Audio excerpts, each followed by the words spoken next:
Forged in the fires of revolution, tested on today's front lines of freedom.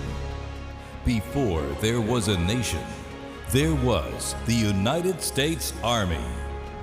From the hallowed ground of Yorktown's first stand to the unwavering readiness at Fort Bragg today, and onward to West Point's next generation of leaders. For 250 years, one force has stood ready, unshaken, unmatched, unbreakable. And today, the legacy rolls on. This is the United States Army's 250th Anniversary Parade. Representing our joint forces, please welcome the Chairman of the Joint Chiefs of Staff, General Dan Kane.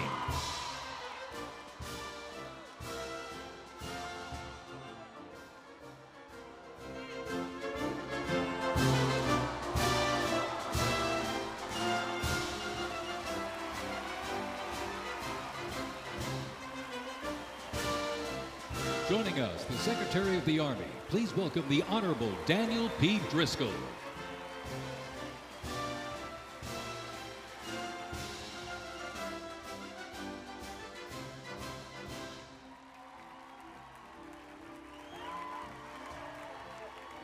Ladies and gentlemen, please welcome the Secretary of Defense, the Honorable Pete Hegseth.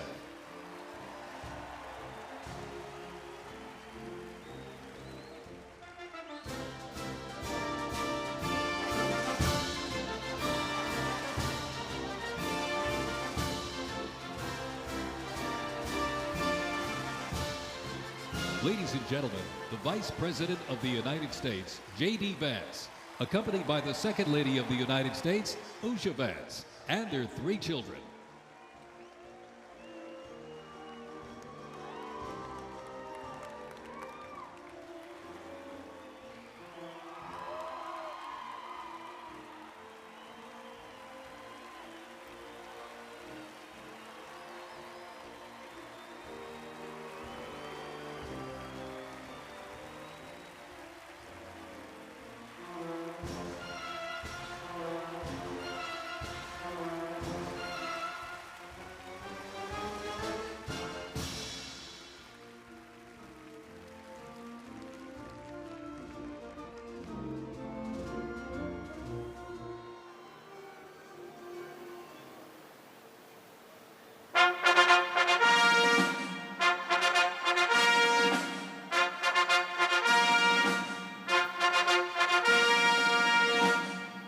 Ladies and gentlemen, please welcome the President of the United States, Donald J. Trump, and First Lady Melania Trump.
Ladies and gentlemen, to honor America, would you please rise for the singing of our national anthem?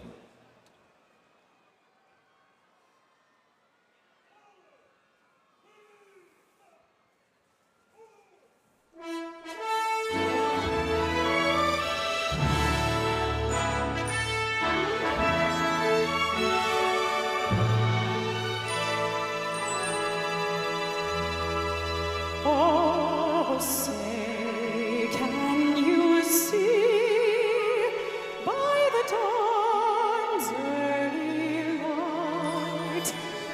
so proudly we hailed at the twilight's last gleaming,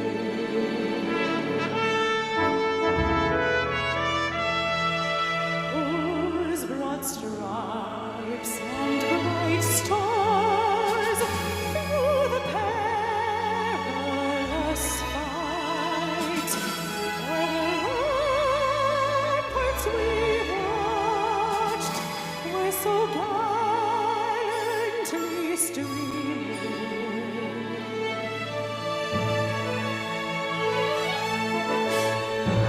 And the rockets red glare, the bombs bursting in air, gave proof through the night that our flag was still there. Oh, say does that star-spangled banner yet wave, o'er the land of the free and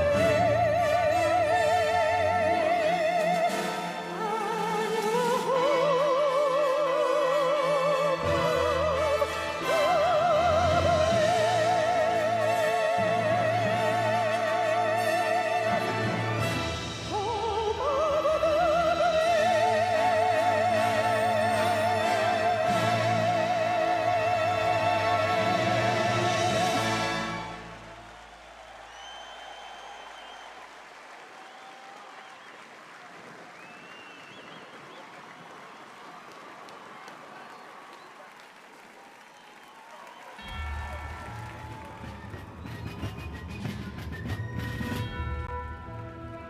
Before we even had a country, we had an army. They started as a small, unorganized group of shop owners and farmers, but they fought the most powerful army in the entire world to a standstill in Concord, Lexington, and Bunker Hill. Then our Continental Congress chose George Washington as general of our Continental Army. But it wasn't until 1 year later, on July 4th, 1776, that news arrived of the signing of our Declaration of Independence. Now we had a new army and a new nation. With little gunpowder, no shoes, bloody feet, few cannons, little training, and even less food. Valley Forge started in December. They went into winter camp in December of 1777. Approximately 2,000 Americans died that winter of disease. They lived through hell, but they never ever gave up. Not this army, not this first American army. Finally, Washington and his army arrived, here at Yorktown, where they had General Cornwallis and his powerful British army trapped in this city against the sea. All of the preparation that Washington has learned through the course of those 6.5 years meets its full force here at Yorktown, and he employs it brilliantly. Sailing from the Caribbean, the French Navy arrived and took on the British fleet. Washington decided to make his move. Our men began digging to get closer and closer to the fort, finally getting within rifle and cannon range. Naturally, George Washington chose to set off our first cannon shot. The British had two small forts in front of the main fort. They were called redoubts 9 and 10. Then, on the moonless night of October 14, the American and French forces attacked the redoubts. The hand-to-hand combat with bayonets, knives, and fists was bloody, to say the least. But within an hour, we were victorious. And as the sun came up the next day, Cornwallis looked out and realized he was in serious trouble. So he prepared an all-out, desperate counterattack. It didn't work, and the British were forced to surrender. We were supposed to lose to the best army and the largest and most professional navy in the world. But our young army had won the war and our freedom, the freedom we hold so dear. And 250 years later, for what started as a ragtag group of shop owners, has now become the most powerful army in the world. Today, many things are very different from that army here at Yorktown, but one thing remains the same. An undying passion, guts, and love for our country remains deep in the heart of today's army. When I look into their faces, you can see it. That will never change.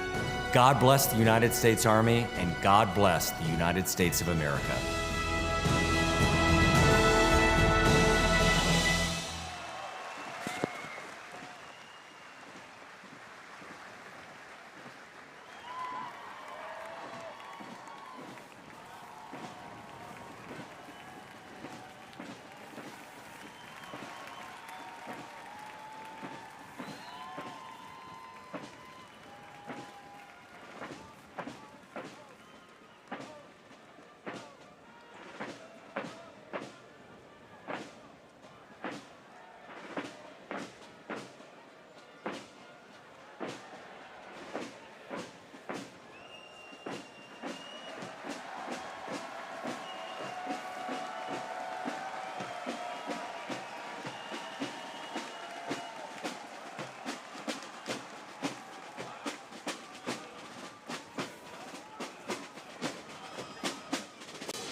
Ladies and gentlemen, our parade is officially underway. Up first, internationally renowned as one of the world's finest professional music organizations, the United States Army Band, Pershing Zone. They are the premier music organization of the U.S. Army, our nation's most senior service. Stationed at Joint Base Meyer-Henderson Hall, Virginia, it plays an important musical role in events of national and international significance. They were founded back in 1922 by Army Chief of Staff John J. Pershing.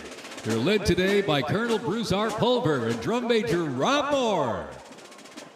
Today, Pershing Zone is playing a melody entitled The Army Goes Rolling Along. This was actually written in 1908 by the then Lieutenant Edmund Louis Snitz Gruber, which was a descendant of Franz Gruber, who composed Silent Night. It was originally written to be the 5th Artillery Regimental song titled The Caissons Go Rolling Along, and in 1956 the lyrics were revised by Harold Arberg as the official song of the U.S. Army, and then retitled The Army Goes Rolling Along.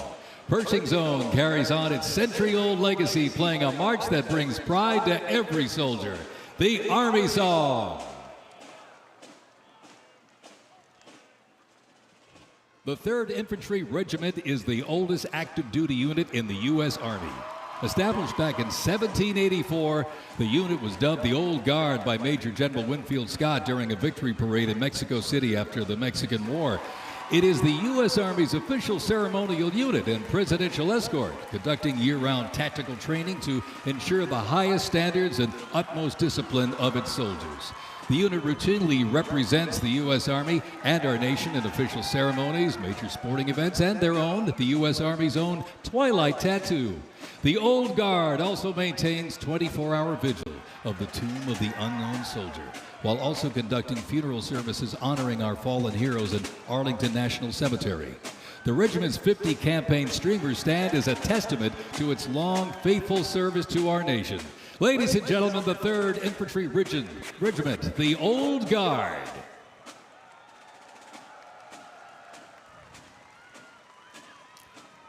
In 1775, the shot heard round the world at Lexington and Concord sparked a revolution, uniting 13 colonies and forging a continental army from farmers and frontiersmen. Against the odds, they turned the tide at Trenton and Saratoga, survived Valley Forge, and at Yorktown forced a British surrender, securing independence and giving birth to the United States of America.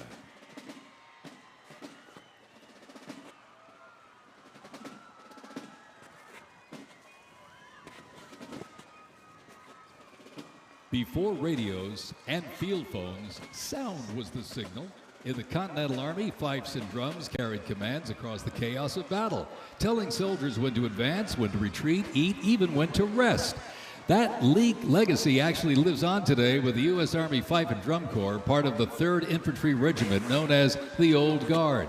Founded back in 1960, they're the only unit of their kind in the armed forces. Performing in uniforms patterned after those worn by General Washington's musicians. Playing period instruments with patriotic precision, they bring history to life, sharing the sound and spirit of the Revolution through more than 500 performances each year, both at home and around the world, too. The Old Guard, Fife and Drum Corps, everybody.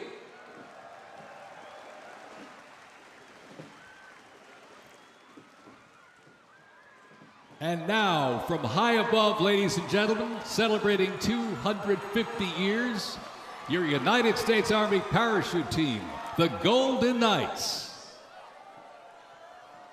Descending at over 120 miles an hour, the Golden Knights are using flexible wing gliders to maintain their formation. They open their main canopy simultaneously and negotiate the softest possible landing. I'll tell you, they can't hear you, but they sure can see you. You can give them a great big wave, ladies and gentlemen. The Golden Knights, the finest parachuting team in the world.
Fort Sumter in 1861, a nation divided. Over 4 brutal years, nearly 2 million soldiers fought to preserve the Union. Among them, 5 future presidents and the first recipients of a brand new military decoration, the Medal of Honor. With independence won, our nation's westward expansion began. The Army moved in step, guarding settlers as native scouts lit the way. Immigrants joined the cause, and the Buffalo Soldiers etched a legacy of grit and honor across the American frontier.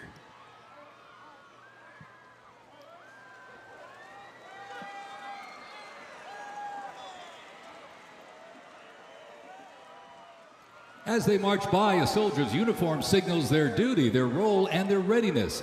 And by the late 1850s, official regulations outlined distinct looks, shaping the Army's identity and function across the force. Soldiers were issued 2 coats. One, a short sack coat for work and battle, with brass buttons and colored trim that marked their rank. Well, by war's end, that rugged sack coat became the soldier's uniform of choice. As the war escalated, volunteer enlistment surged. Congress authorized support for a force of up to 500,000 new troops, answering the call to preserve the Union. As they march by, representing the Civil War era of our nation's history, is the 4th Infantry Division based out of Fort Carson, Colorado.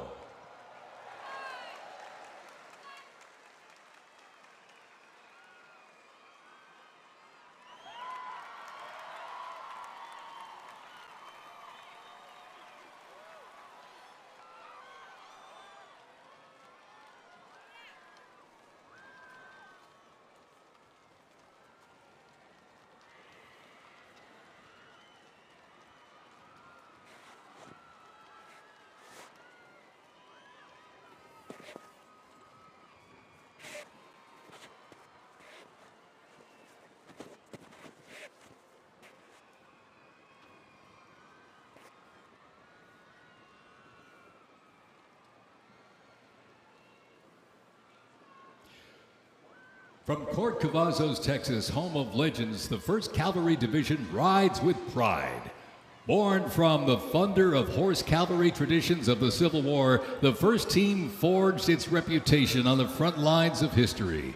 They stormed Manila with the flying column, charged into Pyongyang as the first to breach the line and face the brutal crucible of Ia Drang, the first of 13 named campaigns in Vietnam where they proved their mettle.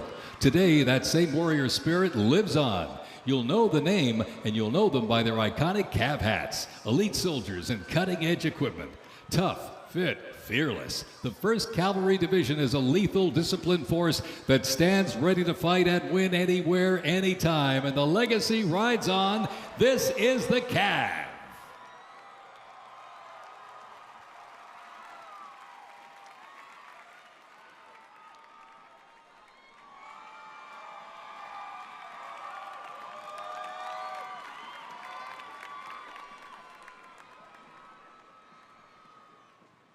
Special thanks to our sponsor, Lockheed Martin.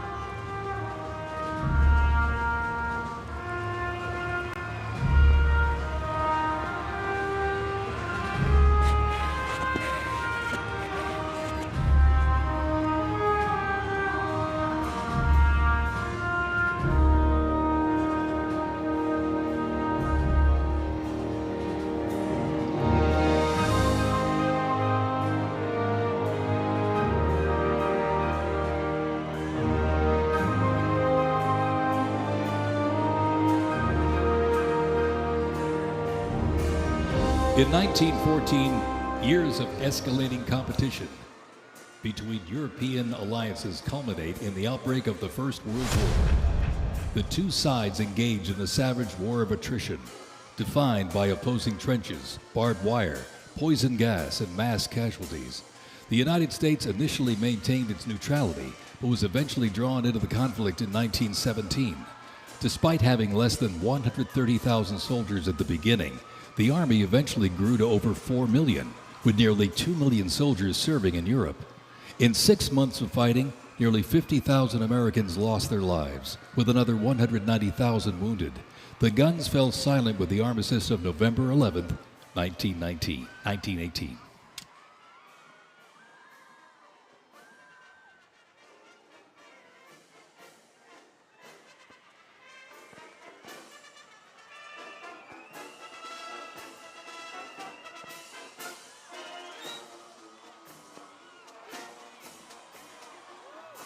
We continue on with more USA World War I rolling stock. This 1918 Dodge touring car was part of the legendary 1919 Transcontinental Convoy. 3,251 miles and 62 grueling days across the Lincoln Highway. And remember, no pavement, no GPS, and no power steering. Just grit, determination, and the drive to push Army mobility into the future. This car literally helped pave the way for the roads we rely on today, and reminds us when the Army moves, the nation follows. The 1918 Dodge touring car.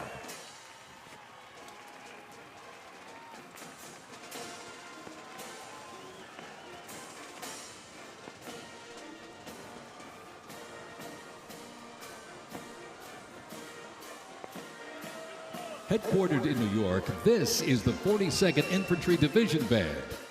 At the start of World War I, the 42nd Infantry Division was formed with troops from 27 National Guard units, stretching across the country like a rainbow.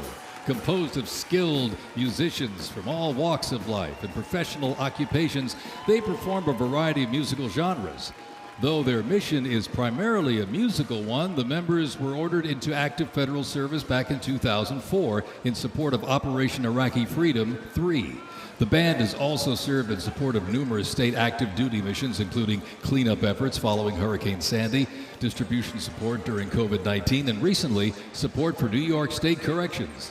Commanded by Chief Warrant Officer 2 Ethan Wagner and led by Drum Major Sergeant First Class Drew Gans, the band is performing Over There, written in 1917 by Broadway composer and recipient of the Congressional Gold Medal George M. Cohan. Representing the World War I era is the 82nd Airborne Division, based out of Fort Bragg, North Carolina. You'll notice the unit is wearing replica World War I uniforms signifying the soldiers who served our nation during this time. When the Americans entered the Great War, our soldiers, under the command of General Blackjack Pershing, hit the trenches in the new standard. It was the olive drab winter service uniform. Now on their heads you'll see a steel helmet with sand-textured paint built to deflect deadly shrapnel from above. Not bulletproof, but battle tough. Nicknamed the Pershing boot, on their feet was the M918, 1918 French boot. It was designed to survive the brutal grind of trench warfare. And on their backs, the field pack, rations, ammo, first aid, and a gas mask. Everything a doughboy needed to fight and to win.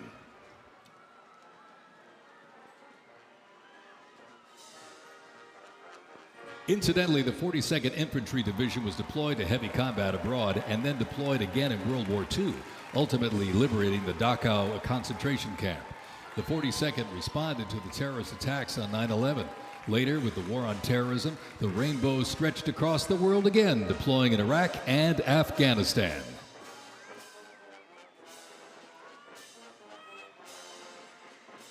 Thundering into view, the pride of Fort Sill, the U.S. Army Artillery Half Section. This is literally powered by horsepower and heritage. This elite ceremonial unit honors the legacy of the Army's horse-drawn artillery. With precision, discipline, and 6 majestic horses pulling a vintage 1918 caisson, the half section keeps tradition alive and rolling strong. Representing the power, pride, and precision of America's field artillery, this is Fort Sill's finest, ladies and gentlemen.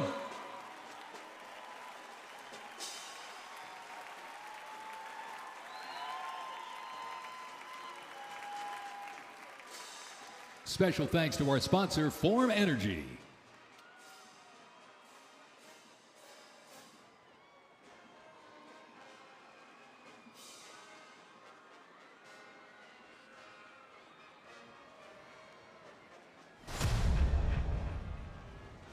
World War II, a global fight for freedom. In history's darkest hour, the United States Army was on the front lines. From the beaches of Normandy to the islands of the Pacific, the greatest generation faced down tyranny and turned the tide.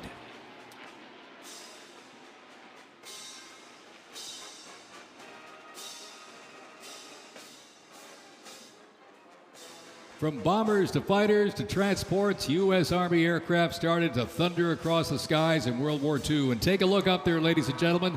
Flying overhead right now, they are fast, they are fierce, and famously used in the Doolittle raid over Tokyo.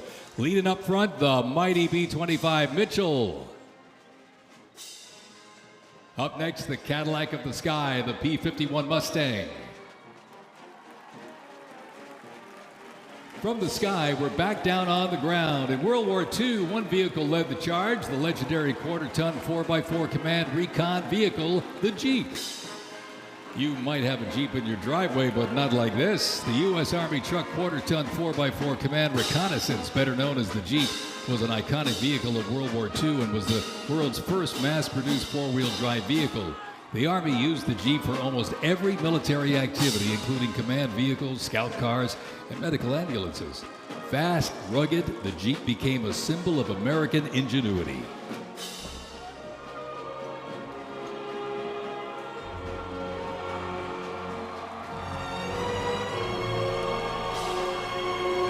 From Fort Bragg, North Carolina, this is the 82nd Airborne Ceremonial Band.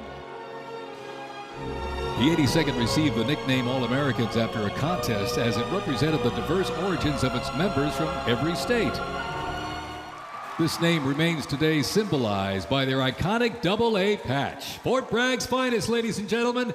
Give them a big round of applause, the 82nd Airborne Ceremonial Band.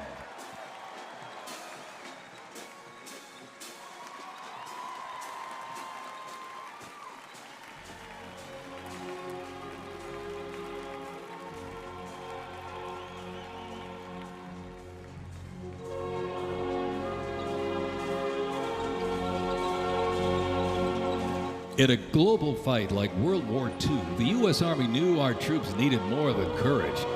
They needed innovation. Uniforms evolved for every environment, but olive drab remained the mark of the American soldier. Shaped by lessons from the trenches of World War I, the Army introduced two battlefield essentials: the M1 helmet, tough, stable, and built to protect under fire, and the M1 Garand rifle, powerful and fast. It gave American troops a very clear edge. General George S. Patton called the M1 rifle the greatest battle implement ever designed, and history proved him right.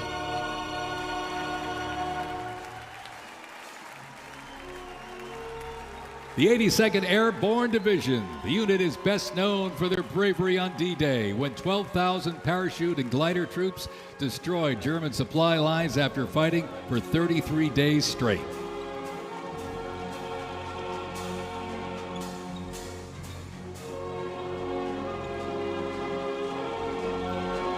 The 101st Airborne Division, based out of Fort Campbell, Kentucky, traces its lineage back to 1918 when it first established as the 101st Division.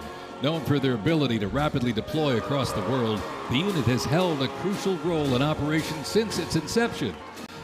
From parachuting behind enemy lines on D-Day to leading helicopter assaults in Vietnam, the 101st redefined modern warfare. In the 50s, the Screaming Eagles stood tall at home, protecting the Little Rock Nine during the fight for civil rights. In recent decades, they've been sent across the world with stints as far as the Middle East, where they took part in Operation Desert Storm and participated extensively in the war on terrorism in Iraq and Afghanistan. The Screaming Eagles continue to lead the way as tomorrow's division in today's Army.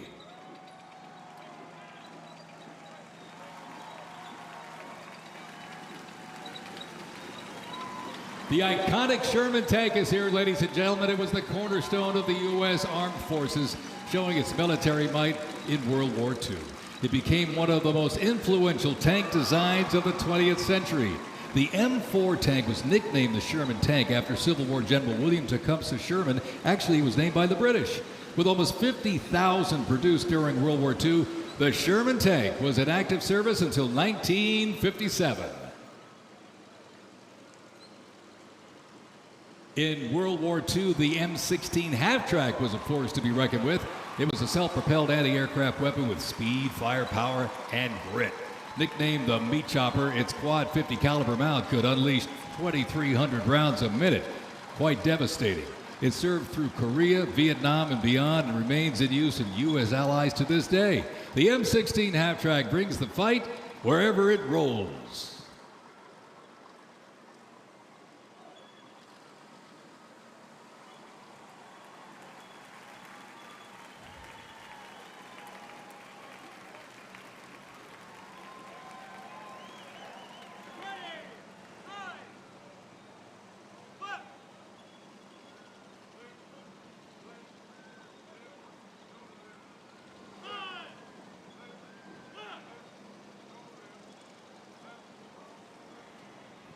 The U.S. Army Transportation Corps motto states, "Nothing happens until something moves."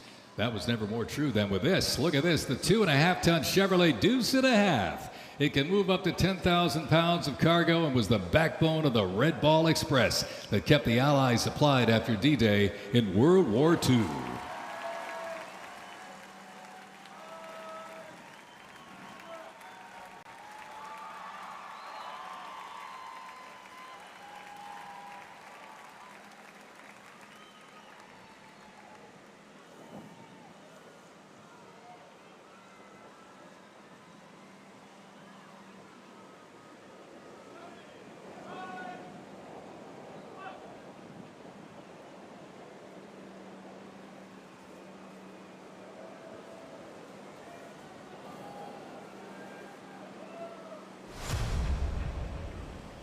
The Korean War, often referred to as the Forgotten War, began on June 25, 1950, with the North Korean Army's invasion of South Korea.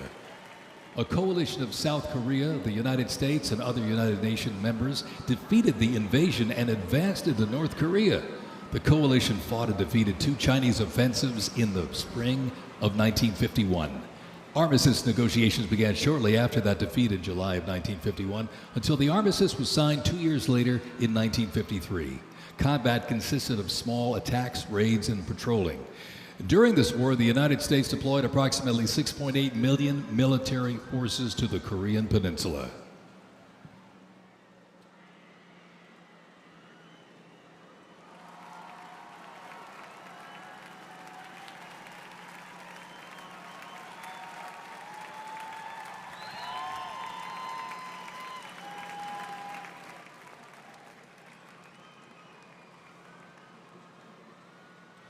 Special thanks to our sponsor, Coinbase.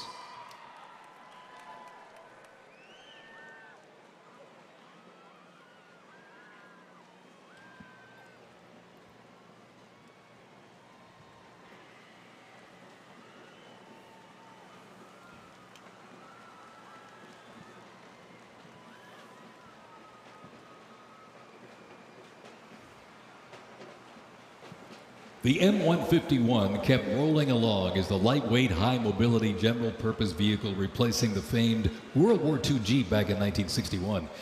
Officially named the Military Utility Tactical Truck, or MUT, most servicemen generally referred to it as a Jeep. The vehicle spanned more than 40 years in 4 manufacturers and were everywhere that the Army was deployed.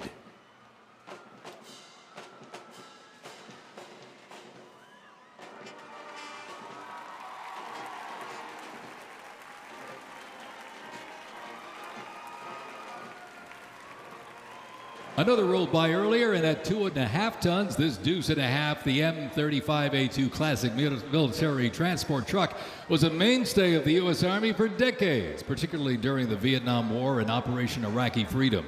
The deuce and a half proved its value moving cargo, supplies, and soldiers.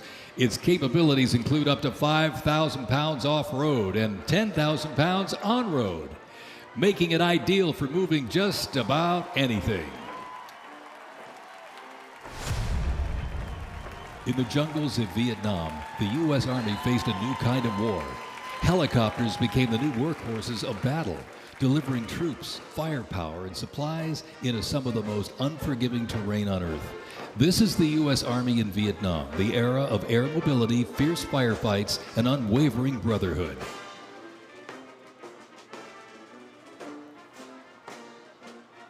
And over the music marching through, the roar of these legendary Army helicopters takes to the air. Flying overhead right now, they help define the Vietnam War. That staccato beat of the rotor blades was a welcome sound to many troops mired in combat. From transport and medevac to close air support and reconnaissance, they brought the fight to the front and pulled the wounded to safety. The OH-6 Cayuse scouted the terrain with unmatched agility. The AH-1 Cobra, also nicknamed the Snake, brought serious firepower. Its slim design, as you can see here, helped it survive and thrive in hostile environments to protect soldiers below. And the icon of the era, the UH-1 Huey, the first turbine-powered helicopter in service with the U.S. military. There was nothing the Huey couldn't do. General support, air assault, cargo transport, medic evacuation, and ground attack missions. The Cayuse, Cobra, and Huey, ladies and gentlemen, 3 iconic Army symbols in the sky.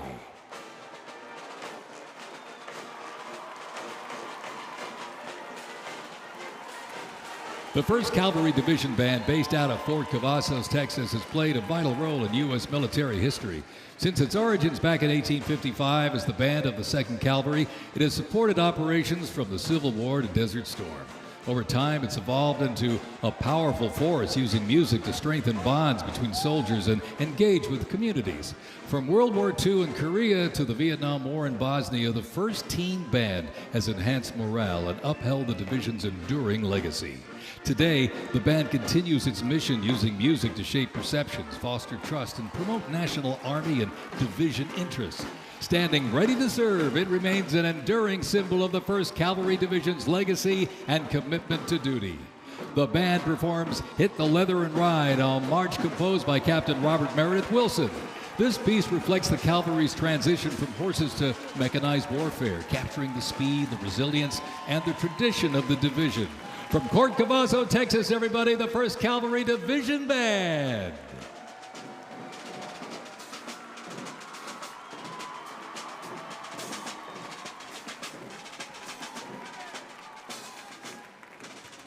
The U.S. Army deployed large numbers of troops in support of the Vietnam War.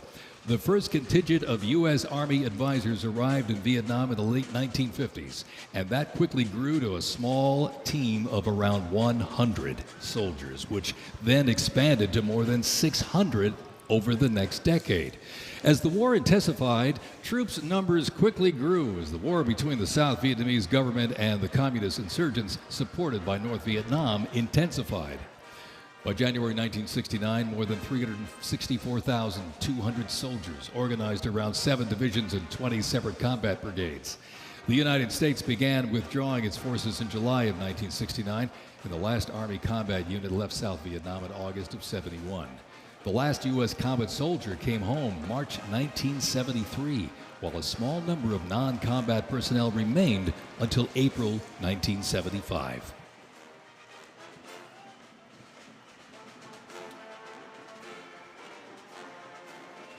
Representing the Vietnam War era is the 101st Airborne Division based out of Fort Campbell, Kentucky. The unit is wearing replica Vietnam War uniforms signifying the soldiers who served our nation during this time. Blistering heat, thick humidity, and unforgiving terrain demanded uniform innovation, and the Army, they delivered. New lightweight uniforms were constructed to move with the soldier. The M16 replaced the M1 Garand, calling for redesigned ammo gear and faster reloads in combat.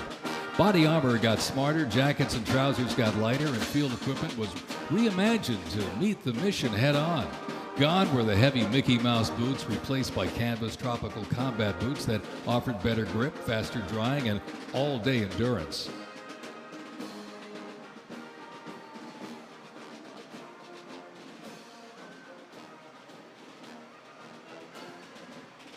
Special thanks to our sponsor, Oracle.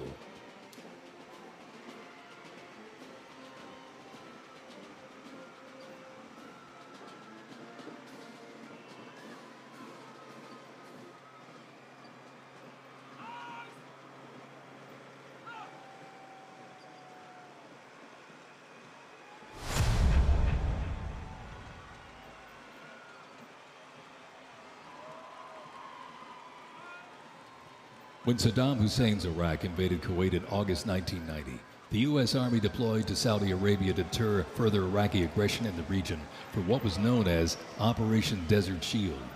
By the fall, more than 750,000 troops comprising U.S. service members and coalition partners from more than 30 countries had assembled in the Saudi Arabian desert.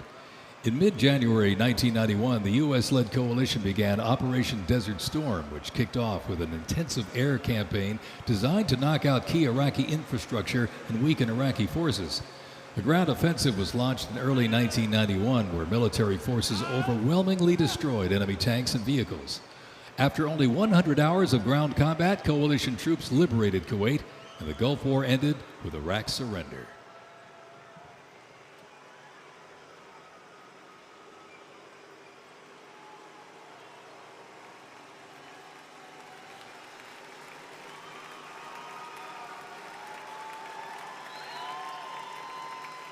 From Fort Riley, Kansas, this is the 1st Infantry Division, one of the Army's most storied divisions. Nicknamed the Big Red One because of the distinctive red on their unit patch, as the oldest continuously serving division in the U.S. Army, the unit has participated in every major operation since World War I, living up to its motto, no mission too difficult, no sacrifice too great, duty first.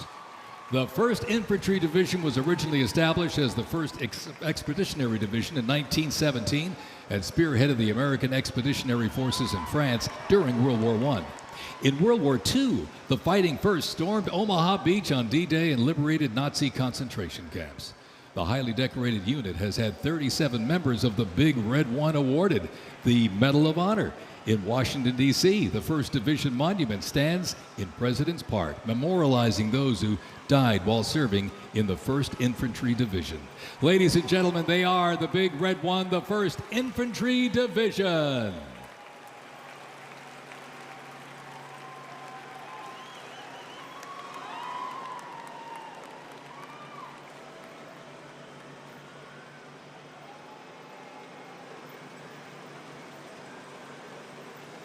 More military rolling stock. During Operation Desert Storm, the M2 Bradley fighting vehicle proved its value on the battlefield. It is fast, it is tough, and it is lethal. Named for General Omar Bradley, a leader from West Point's famed class of 1916, the Bradley was built to carry troops into combat with protection and power. Armed with a 25mm chain-driven cannon and twin-tube launched optically tacked wire-guided missiles, it played a critical role in clearing the way during the ground assault into Iraq. While the Paladin looks and sounds like a tank, it is technically a self-propelled howitzer and was first introduced back in the 1960s. Over the years, it's been upgraded to perform in versatile battlefields from Vietnam to the Soviet Union to Iraq.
In the Gulf War, no division hit harder or moved faster than the 1st Armored.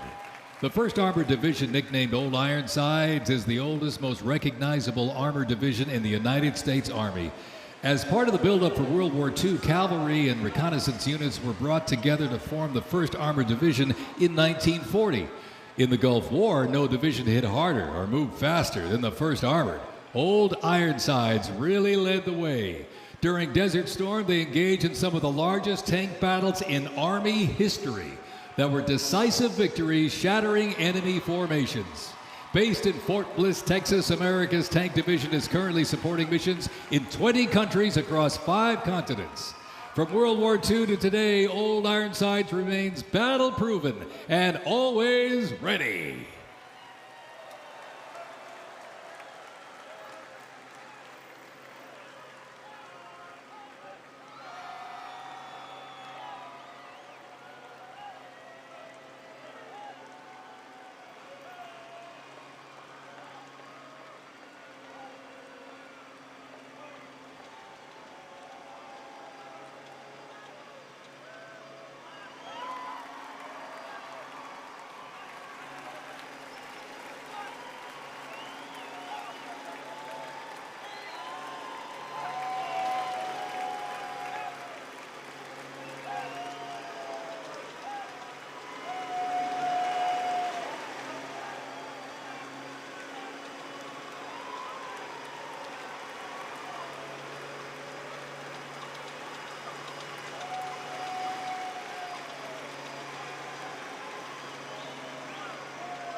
First used in Operation Desert Shield and Desert Storm, the M119 howitzer brought precision firepower to the front lines.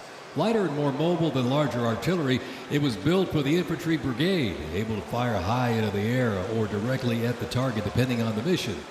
Whether used in battery formation or as a standalone support weapon, the M119 delivered reliable, responsible fire when it mattered most. Still in service today, including on the front lines in Ukraine, it remains a trusted part of the Army's arsenal.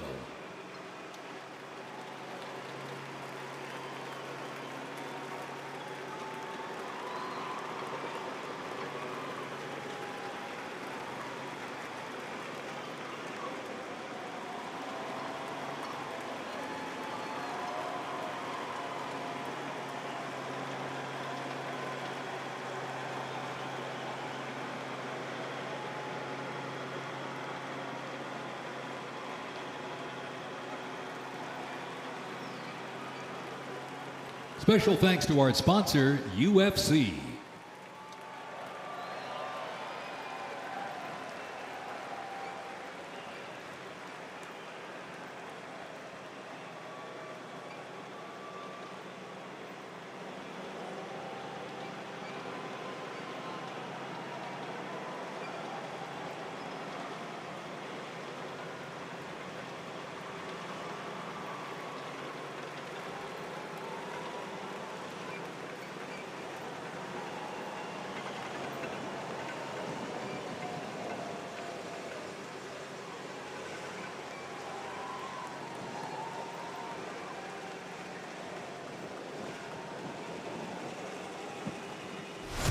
On September 11, 2001, terrorists destroyed the World Trade Center in New York City and struck the Pentagon in Washington, D.C. using commercial airliners.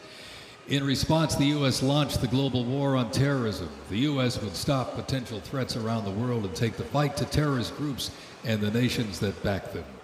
The Army immediately deployed forces to Afghanistan to destroy Osama bin Laden's al-Qaeda terrorist organization and depose his sponsors, the ruling Taliban.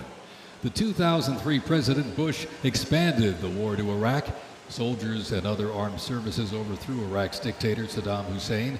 The fight to stabilize Iraq and prevent terrorist groups from overthrowing its new government continues to this day.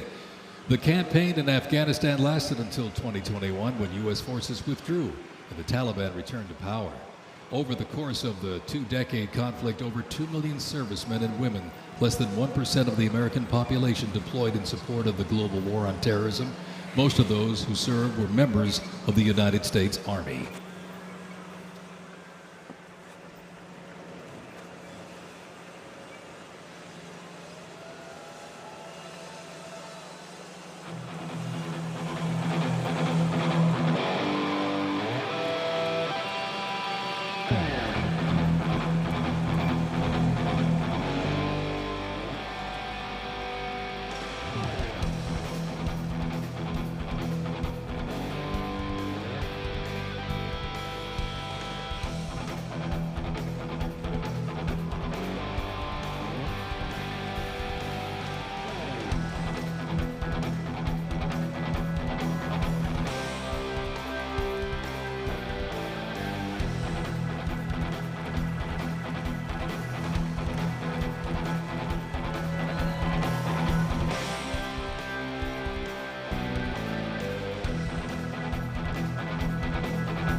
The global war on terrorism saw the introduction of a range of new technologies on the battlefield. The 8-wheeled Stryker Armored Combat Vehicle is the first new military vehicle to enter service in the U.S. Army since the Abrams tank back in the 1980s.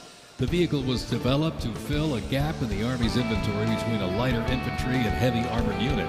The Stryker Armored Combat Vehicle enables the team to maneuver in close and urban terrain, plus provide protection in open terrain and transport infantry quickly to critical battlefield positions. The first Stryker vehicles were fielded back in 2002 with the 1st Stryker Brigade combat team deploying to Iraq in 2003.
U.S. Army Rangers, predating the Revolutionary War, fought in the War of 1812 as part of the regular Army and patrolled the frontier from Ohio to western Illinois on horseback and by boat, with the likes of Daniel Boone and Abraham Lincoln in their ranks.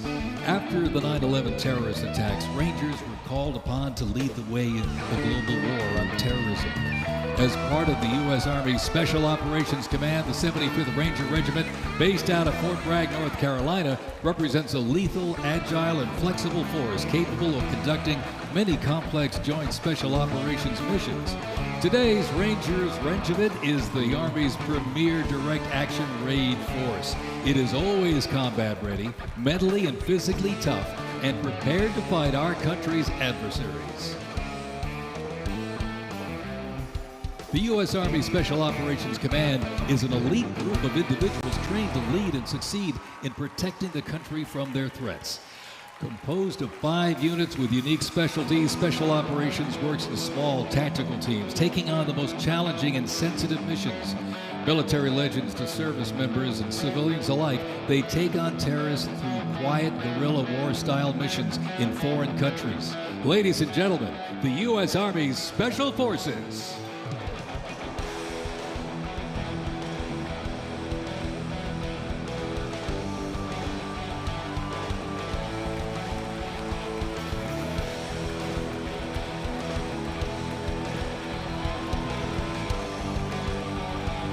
The Stryker Brigade Combat Team combines the capacity for rapid deployment with survivability and tactical mobility.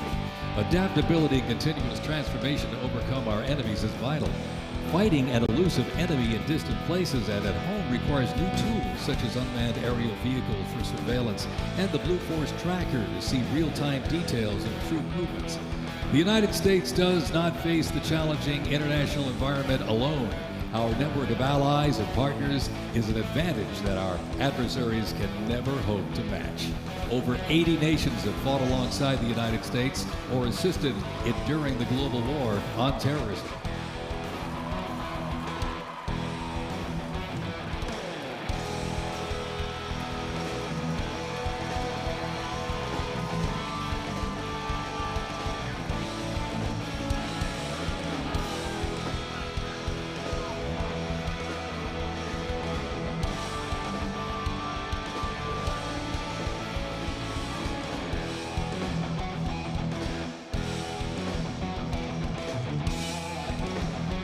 The 10th Mountain Division's climb to glory began with its establishment as the 10th Light Division in July 1943, the only one of its size in the U.S. military to receive specialized training for fighting in mountainous conditions. After periods spent inactive as a training division and as a standard infantry division, the unit returned to its roots in 1985 when it regained its Mountain Division designation. In the 1990s, the division participated in numerous humanitarian and peacekeeping operations. During the War on Terrorism, the 10th Mountain Division proved their mettle as light fighters through repeated deployments to Afghanistan and Iraq. Now, since 2002, the 10th Mountain Division, based out of Fort Drum, New York, has been the most deployed regular Army unit. Its combat brigades have seen over 20 deployments to both Iraq and Afghanistan in support of Operation Iraqi Freedom and Operation Enduring Freedom. To show America's military might, they have one purpose: to deter war and, if ordered, defeat the enemies of the United States of America. They are the 10th Mountain Division.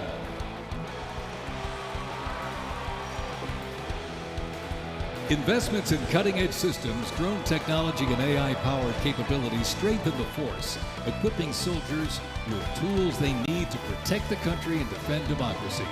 The Army has 8 Stryker Brigade combat teams, 6 in the active component and 2 in the National Guard.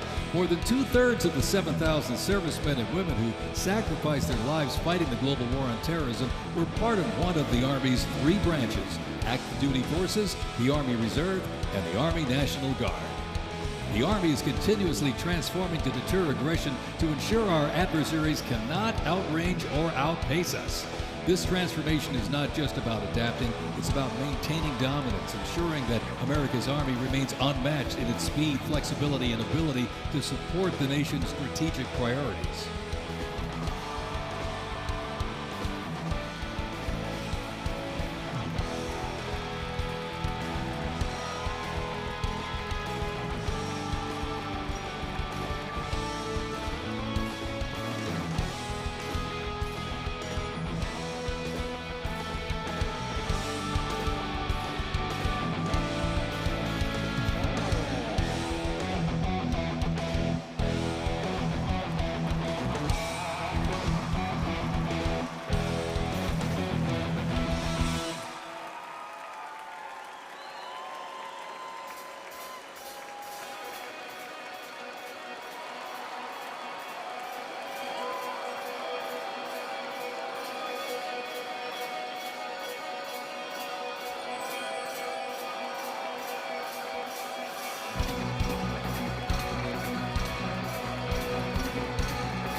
Special thanks to our sponsor, Palantir.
Today, the U.S. Army's mission is to deploy, fight, and win our nation's wars. How?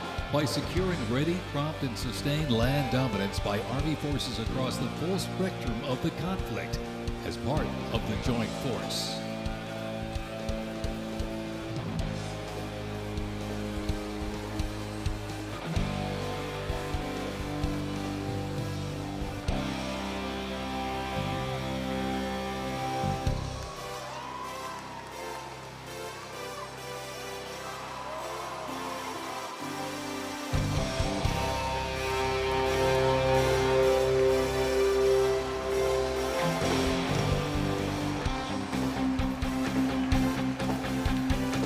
Keeping the Army forces battle-ready and nimble makes transportation for the U.S. Army a very vital element.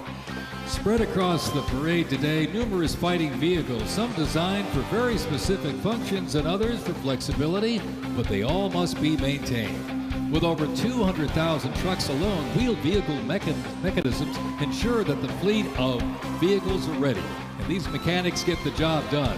This convoy starts with the M777, a lightweight howitzer.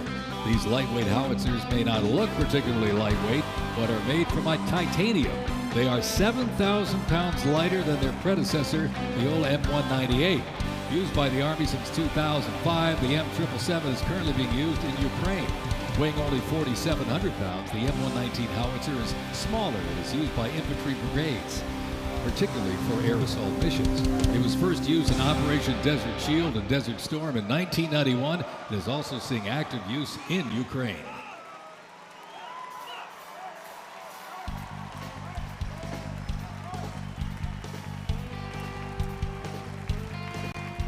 The 7th Infantry Division, stationed at Joint Base Lewis McChord, has been seeing continuous combat action ever since activation in World War I. From Europe to the Aleutian Islands, Japan, Korea, Afghanistan, and the Pacific, the Bayonet Division boasts a proud history of answering the call of its motto, "Trust in Me," with resolute dedication. Sent to deployments and conflicts around the globe since it was founded, the division returned to Fort Lewis in 1971, its first time on American soil since 1934. The 7th Division, originally called the Hourglass Division due to their patch design, gained the nickname Bayonet Division during their deployment to Korea in June of 1950. At Incheon Landing and during the liberation of Seoul, they were credited with plunging the bayonet into the heart of the enemy, with 13 members of the division receiving the Medal of Honor. The 7th enables and sustains the combat readiness of 2 Stryker Brigade combat teams and a combat aviation brigade.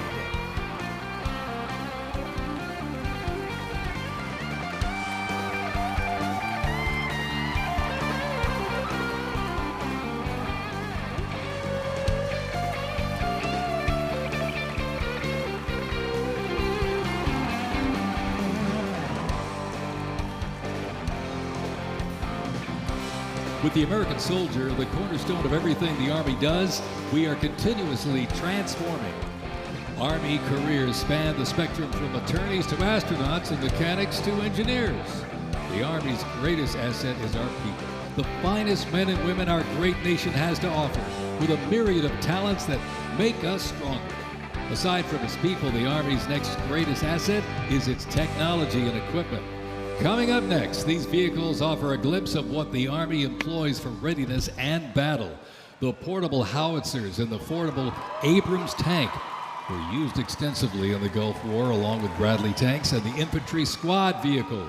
The ISV provides enhanced tactical mobility of an infantry brigade combat team. This allows commanders greater freedom of movement and action. The ISV provides the warfighter with increased flexibility to ensure infantry units maintain momentum to achieve mission success.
When duty calls, U.S. Army soldiers don't just answer, they lead. From Fort Bragg, witness a powerful demonstration of strength, purpose, and the unmatched capability of today's Army.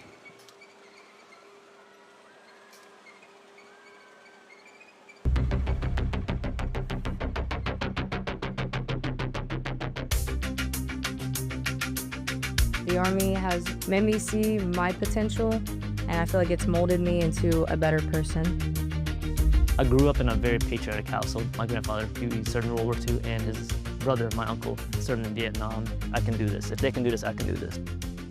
When I was born, my dad was still serving in the military, and him coming home in his uniform, I'm like, yeah, I want to do that. Ready for takeoff. My motivation, I think it follows in line, I think, with what my family's done is kind of a sense of duty to serve our country and give back since it's given us so much. I'm a very, let's say, timid person, but definitely helped me become a more confident person.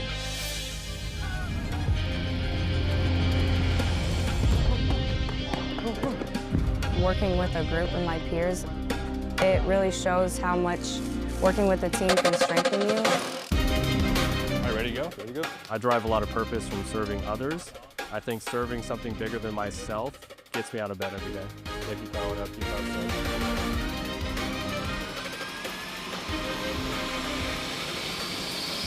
I definitely pushed myself further than I ever thought I could go. I joined the military service because I want to deploy. That's my main goal, is deploy, deploy, deploy. If we get the call, we have to go somewhere, we'll do what needs to be done. That's just the way we operate here.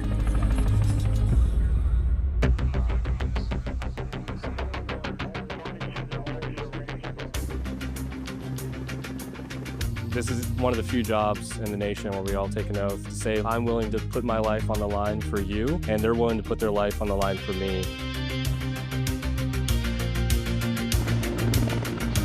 This is what we train for. This is what I want to do. My team leaders and squad leaders, they know exactly what to do. Check equipment, check weapons, check ammo.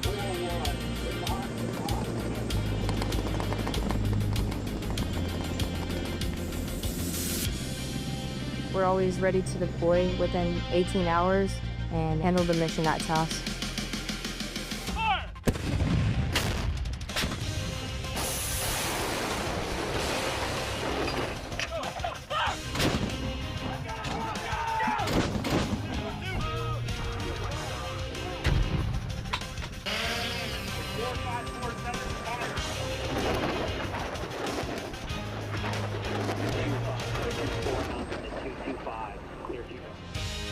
We jump so frequently so that our jump masters and the paratroopers are ready to deploy. Outboard personnel, stand up! I'm very passionate about being a jump master. The paratroopers, they see you and, you know, they believe in you. Get ready! I love to instill that confidence with my passion into those paratroopers. It's a rush. It's great. Drop confirmed for personnel drop.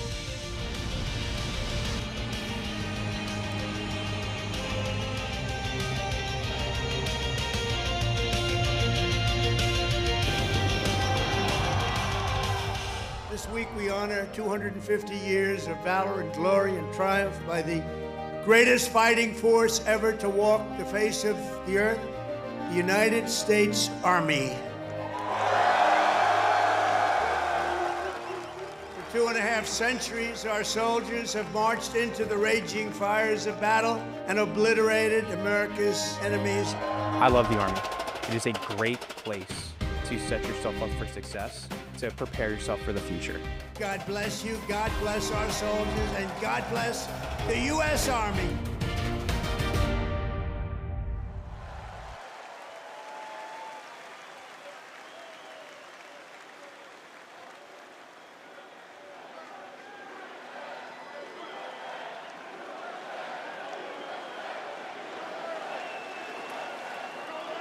Joint Base Elmendorf, Richardson, Alaska is the home to America's Arctic Angels, who execute expeditionary operations worldwide, conduct multi-domain operations in the Indo-Pacific Theater and the Arctic, and on order decisively defeat any adversary in extreme cold weather, mountainous and high-latitude environments through large-scale combat operations. The Angels are the Army's only Arctic division.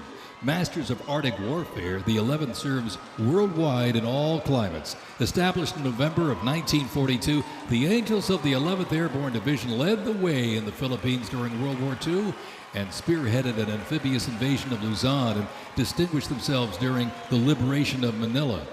After periods spent inactive and stationed in Germany from 1963 to 65, the division operated as the 11th Air Assault Division with the mission of testing and refining the Army's helicopter-centric air mobility doctrine.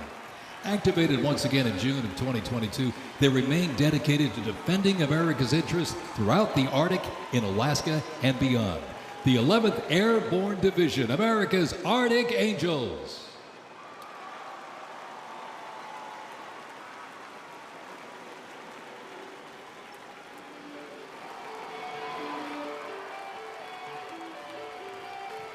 Requiring ongoing maintenance in the field and on base because nothing happens until something moves, wheeled vehicle mechanics supervise and perform maintenance, repair, and recovery operations on vehicles that serve the Army in a variety of mission-critical roles. Included in the array of mobile artillery such as Paladins and the Abrams tank is the Joint Light Tactical Vehicle known as the JLTV. It's highly adaptable, providing protected and sustained mobility for personnel and payloads. The JLTV is known for its off-road capability while providing armor against small arms and improvised explosive devices. The JLTV right there.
The U.S. Army Reserve is inseparably linked to America's long-standing citizen-soldier tradition.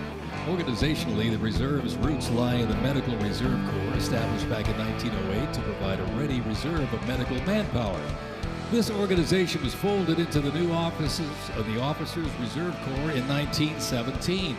Reserve organizations furnished crucial manpower to the Army during World War I and were merged into 1920 into the Organization of Organized Reserve. During World War II, the Army activated 26 Organized Reserve infantry divisions, and roughly a quarter of the Army's officer corps came from the reserves during the conflict. During the Korean War, the Organized Reserve Corps was reorganized and redesignated the U.S. Army Reserve.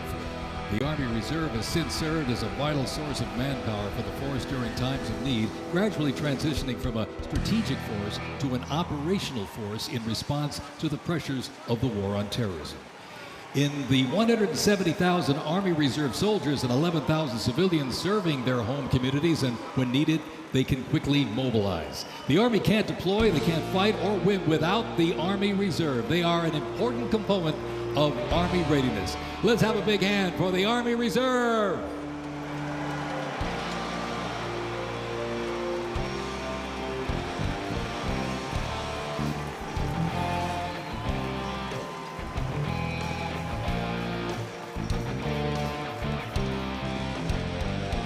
Today and tomorrow's Army looks to increase safety and survivability, create efficiency, and streamline processes. The Stryker is a great example of assessing evolving needs and developing the solution. Strykers provide a balance between heavy armor and infantry brigade and combat teams.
When Americans hear the name Bastogne, they remember one of World War II's most heroic defenses, the Battle of the Bulge.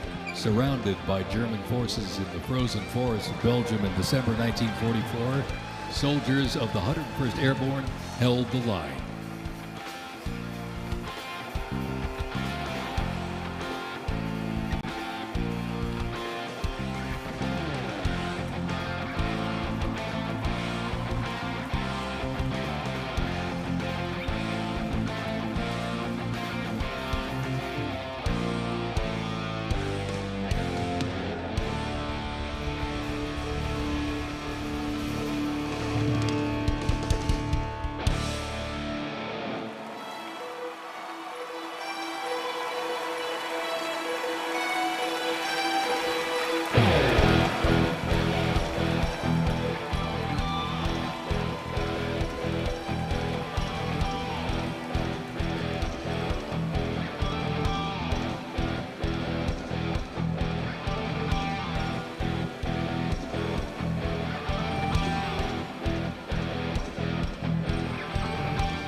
The unit before you is a platoon from the Multi-Purpose Company's 2nd Battalion, 327th Infantry Regiment, 1st Mobile Brigade, 101st Airborne Division, Bastogne.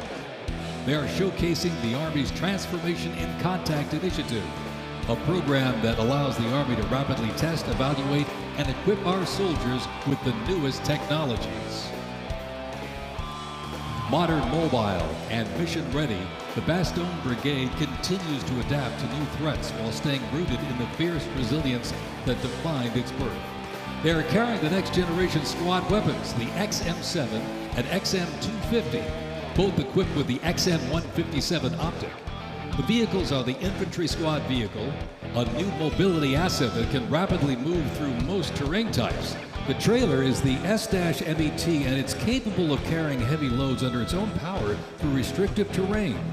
This platoon is equipped with 3 types of small unmanned aerial systems. They are the Ghost X, located on the S-MET, the C-100, and right above us there, the X-10D, which are flying above the formation right now.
The Bradley fighting vehicle has proved itself to be lethal and survivable in multiple theaters since it first fielded back in the 1980s.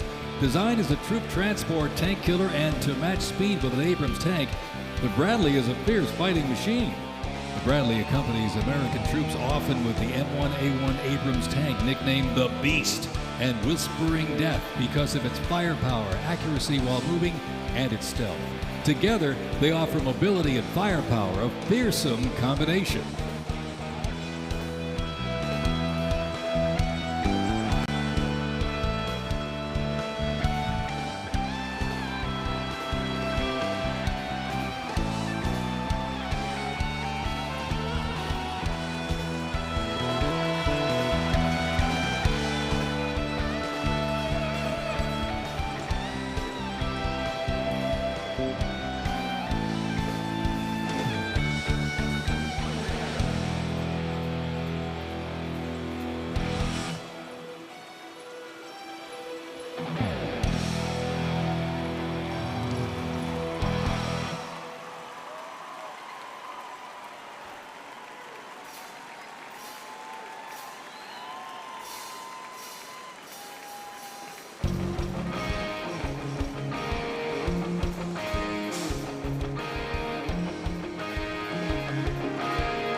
And high in the sky, the AH-64 Apache. It's the premier attack helicopter in the world. The Apache entered service in the mid-1980s and continues to evolve and modify to meet worldwide threats. It can deliver intense fire on the battlefield with an array of aerial rockets, guided Hellfire missiles, along with 30-millimeter cannon fire. The aircraft you see here is configured with a sophisticated targeting radar system and can operate in poor visibility and in the black of night.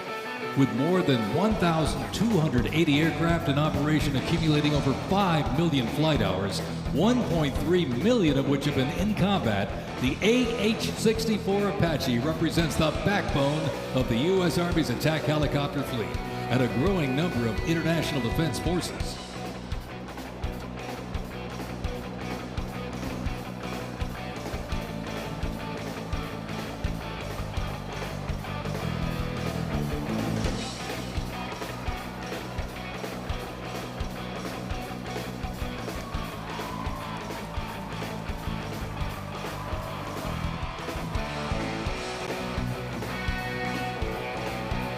Special thanks to our sponsor, Lockheed Martin.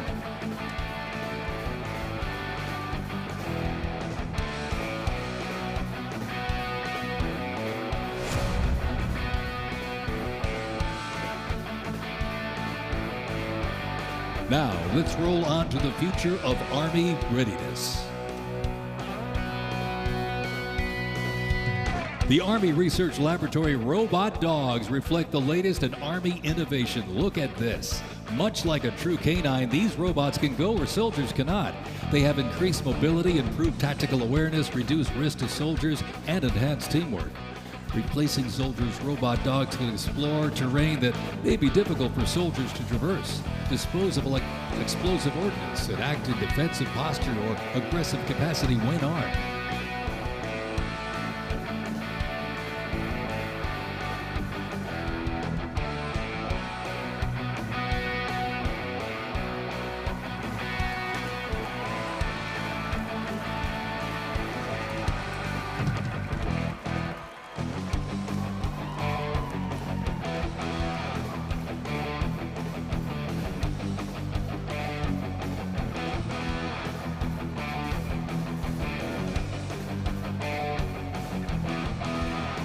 The Ghost Robot Dog is another innovation that can adapt seamlessly for various missions from recon to bomb recognition. These dogs reduce risk and support soldiers completely in high-stakes missions. They have a standard walk speed of 2 miles per hour and are working towards 6.7 miles per hour sprint.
As the oldest continuously serving Army band and the oldest unit at West Point, this is the United States Military Academy Band, ladies and gentlemen. The West Point Band traces its history to a single drummer and fifer appointed by George Washington during the American Revolution. Over the next 2 centuries, this band evolved into one of the most capable and versatile performing groups in the world.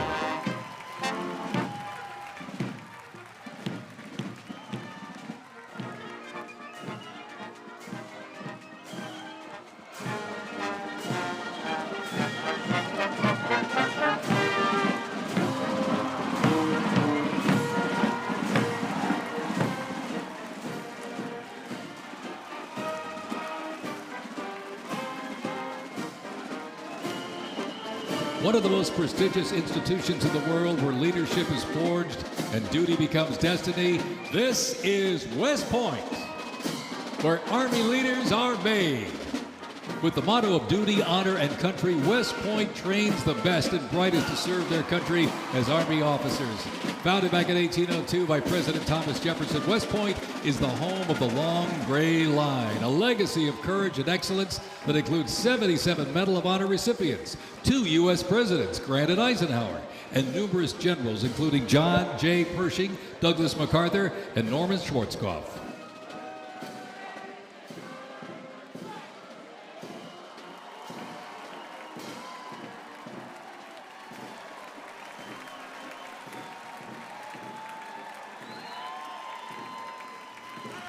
Upon entering the United States Army, all recruits undergo initial entry training, a highly intense and a challenging training period aimed at developing a soldier's physical and mental toughness, instill discipline, train them in essential combat skills, and foster teamwork.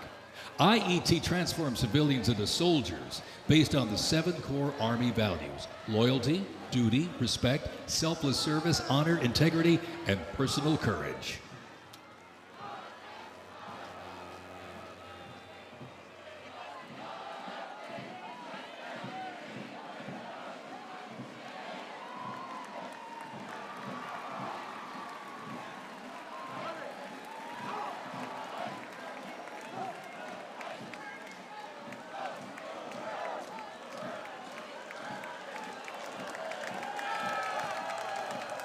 The Virginia Military Institute, on a mission to produce citizen soldiers, men and women educated for civilian life, prepared to serve their country in the armed forces. VMI counts a Nobel Prize winner, 11 Rhodes Scholars, generals, 7 Medal of Honor recipients, and a Pulitzer Prize winner among its graduates. As one of the nation's senior military colleges, students at Virginia Military Institute can participate in Army ROTC or the Corps of Cadets. While cadets in the Corps can serve in any branch of the United States military or pursue other careers, those in Army ROTC earn their commission as officers, ready to serve on active duty in the National Guard or Army Reserve. Each year, the Army Senior ROTC Blue Ridge Battalion commissions approximately 130 second lieutenants, ensuring that excellence in leadership continues in generations to come.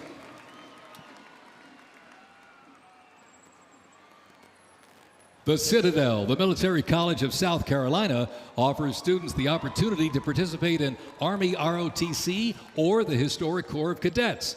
Founded in 1842, the Citadel is the 3rd oldest of the senior military colleges and is known for its Corps of Cadets living and studying under a classical military system that makes leadership and character development essential.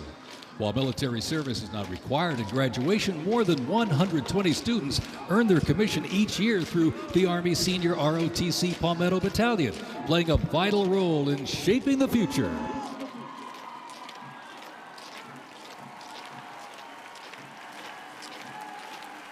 As one of the nation's senior military colleges, Texas A&M University is home to both Army ROTC and the renowned Corps of Cadets. The Corps of Cadets' central purposes has remained building individuals that exemplify respect, excellence, leadership, loyalty, integrity, and selfless service. Students at the university who participate in the Army ROTC earn their commission as officers, ready to serve on active duty in the National Guard or Army Reserve. Each year, the Army Senior ROTC Warrior Training Battalion at Texas A&M proudly commissions more than 90 second lieutenants and is honored to shape the future leaders of the U.S. Army.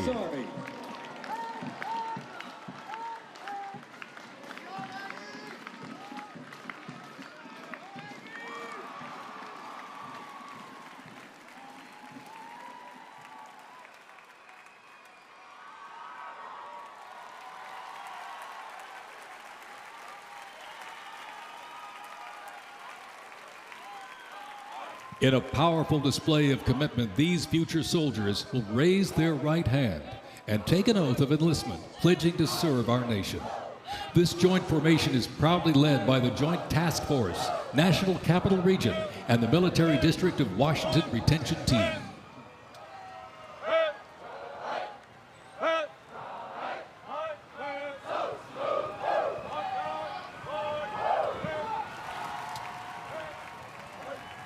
Shaping tomorrow's Army, West Point's most inspiring cadets remind us that America's future is courageous and in capable hands.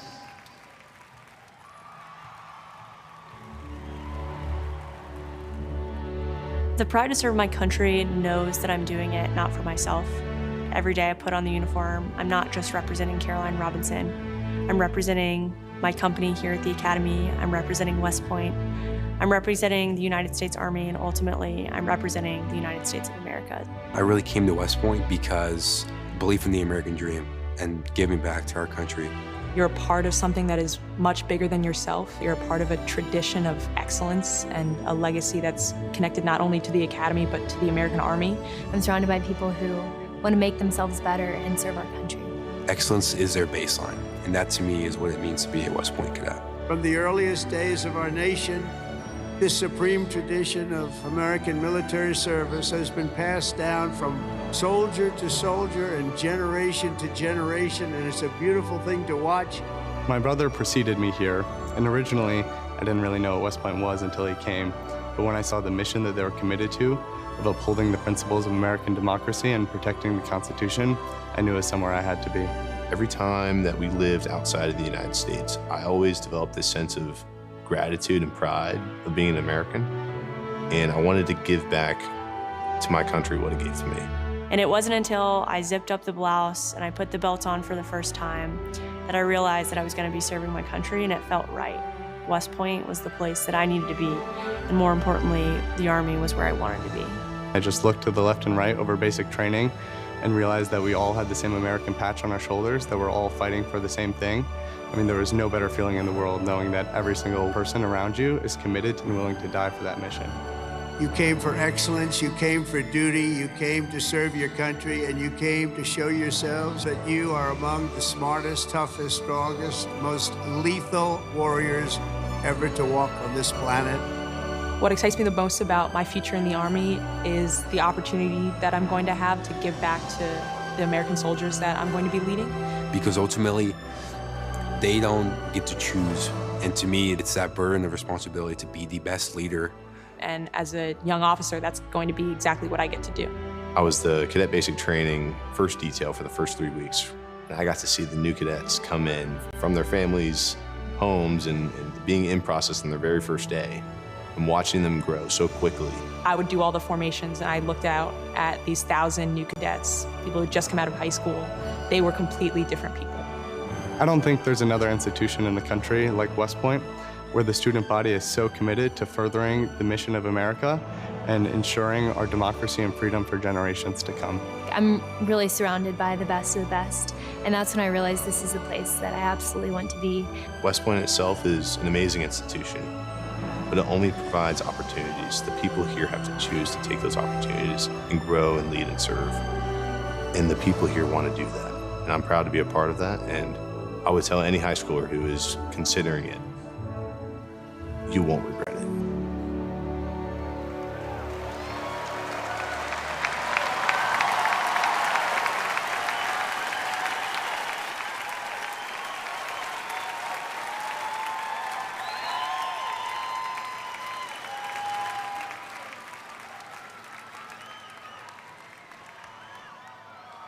Left. Face. Mr. President, First Sergeant Norton reporting for duty, sir. Ready to commence the ceremony as directed. I state your name. I Do solemnly swear that I will support and defend the Constitution of the United States of America against all enemies, foreign and domestic, that I will bear true faith and allegiance to the same, and that I will obey the orders of the President of the United States and the orders of the officers appointed over me according to regulations and the Uniform Code of Military Justice. So help me God. So help me God. Congratulations, congratulations. Welcome to the United States Army, and have a great life. Thank you very much. Have a great life. Thank you.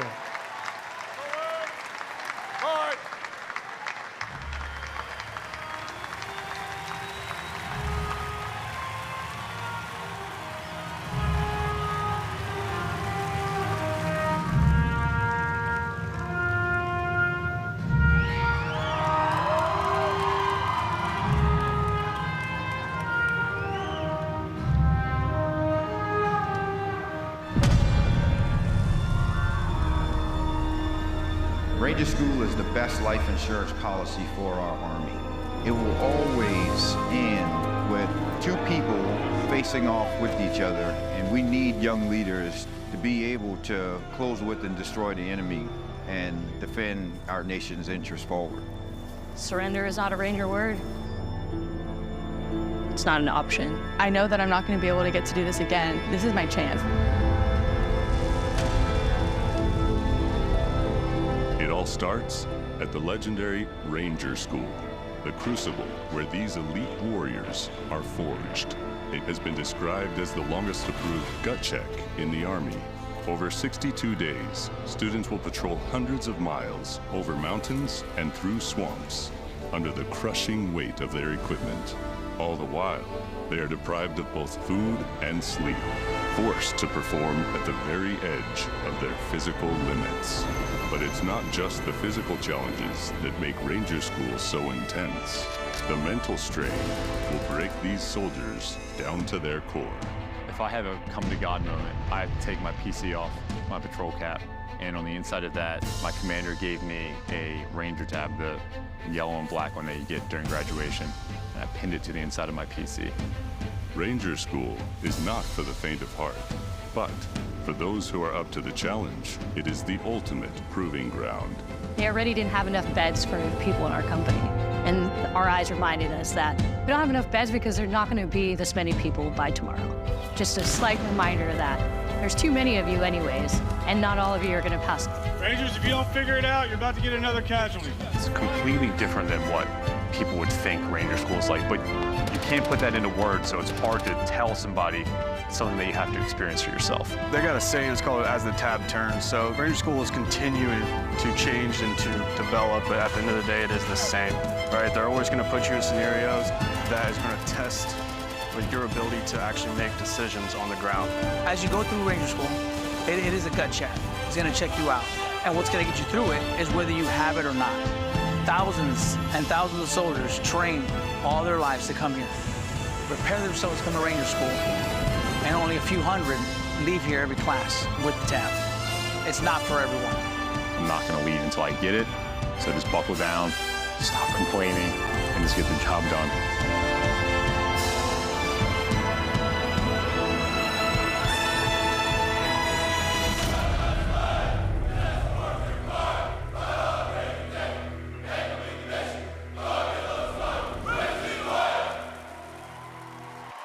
Please welcome country music sensation and proud supporter of our troops, Warren Ziders.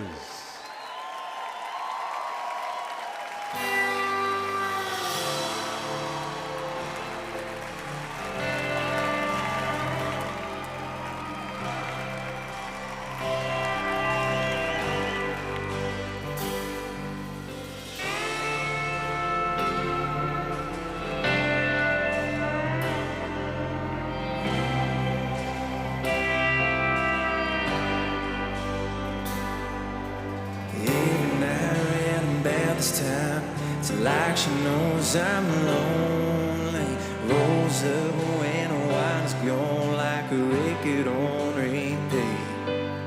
Laying on old memories and talking about what we used to be. She'd probably be the death of me. But damn if it ain't sweet, she's my pretty little poison. My heartache in the night with a kiss on her lips just like cyanide. Yeah.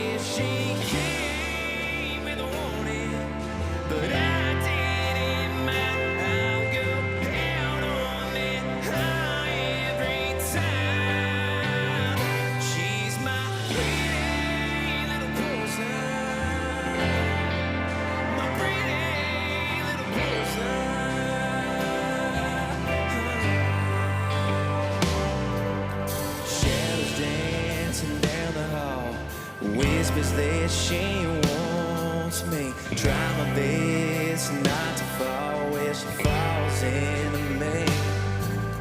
We all need some kind of fix. For me, she's the one to pick. Nothing else will do the trick.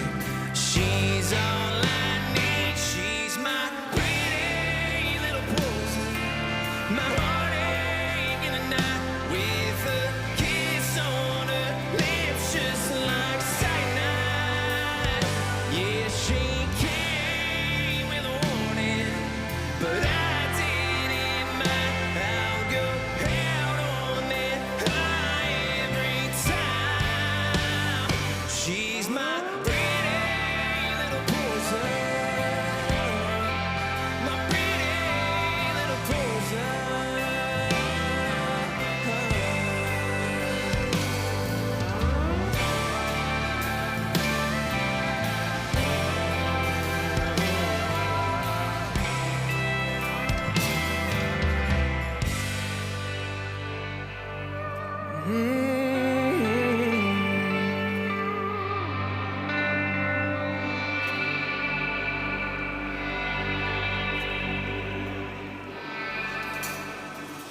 Some I guess it's alcohol. I don't want none at all. I just want you. No, I just want you. My pretty little poison. My heartache in the night with a kiss on her lips, just like cyanide. Yeah, she came with a warning, but I didn't mind. I'll go out on that high every time. She's my pretty little poison. My pretty little poison. She's my pretty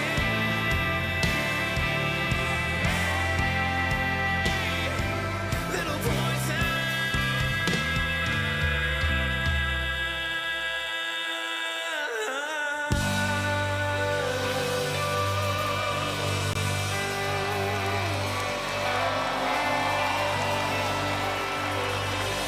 Thank you.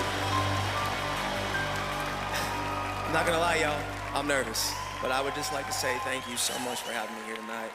I am just so fortunate to be here in front of y'all, and thank you guys so much for what you guys do. And honestly, happy birthday, y'all.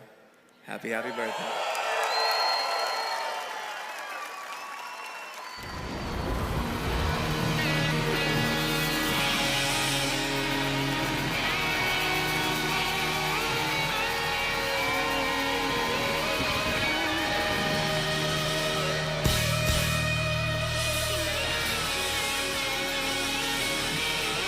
This next song was loved by y'all. So if you know the words, please sing along. This song's called Ride the Lightning, y'all.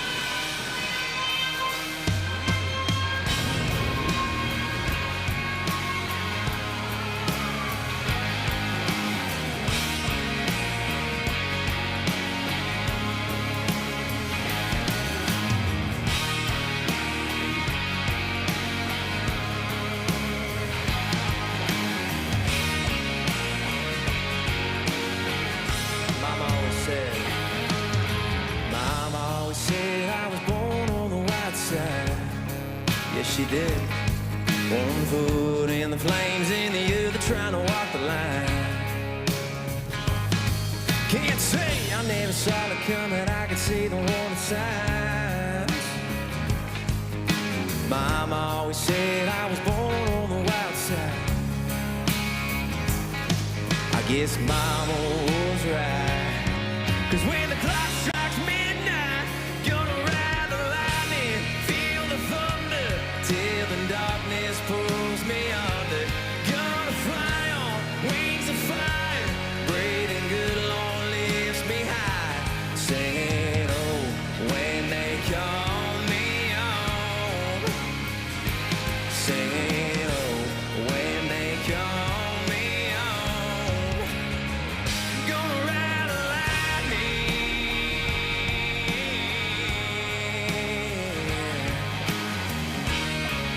sing it, my friend.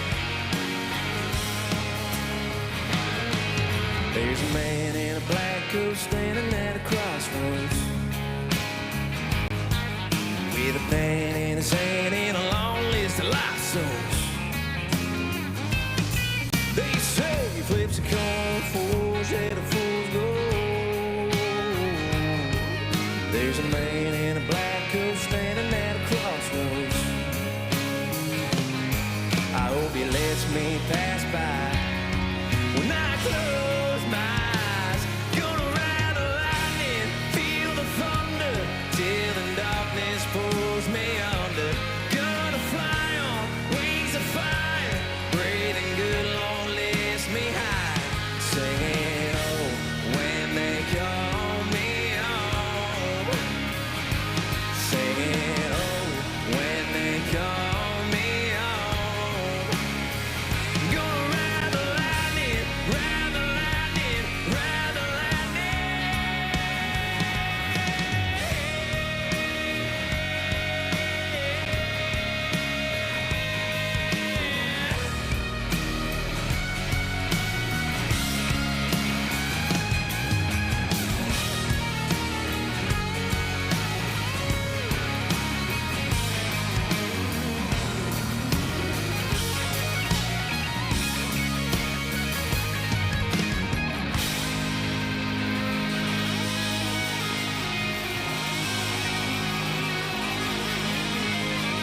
We got one more chorus, y'all.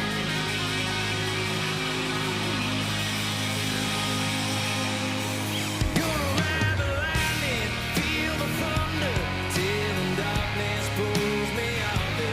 Gonna fly on wings of fire, breathing good, Lord, lift me high.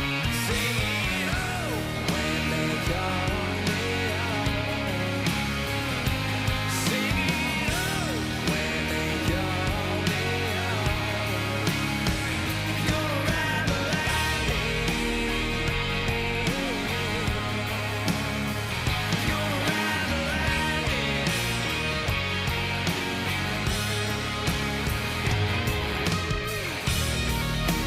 Ladies and gentlemen, everybody here, everybody that has attended tonight, I just want to say thank you so much.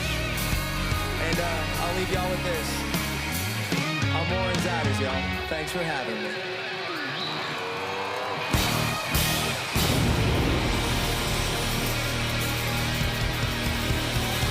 It has been my honor, ladies and gentlemen. I really mean that. Thank you so much. Happy birthday to the Army. Happy birthday to our President, Donald Trump. Amen, y'all. God bless America, baby!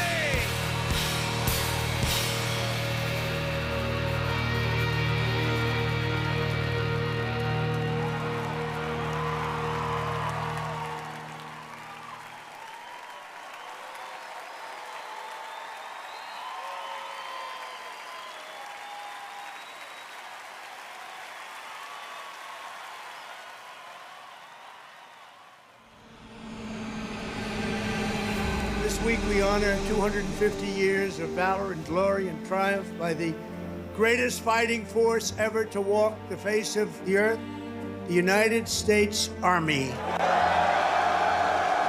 Each of you on the field today is among the most talented members of your generation. You could have done anything you wanted. You could have gone anywhere. You could have gone to any school. Matt's incredible heroism helped ensure that not a single American soldier died in the Battle of Shock Valley. For 2.5 centuries, our soldiers have marched into the raging fires of battle and obliterated America's enemies. The dignity, daring, and devotion of the American military is unrivaled anywhere in history and any place in the world. Our soldiers do not rest until they win. Our citizens know that you're standing guard, killing terrorists, crushing our enemies, and keeping America safe. But you're also keeping it strong and proud and mighty and free. This week we remember that we only have a country because we first had an army. As President of the United States, let me express my undying gratitude for every soldier here today, for every veteran and their incredible families, and for every patriot who has worn the uniform. Our debt to you is infinite and everlasting. With the grace of God, America will always prevail.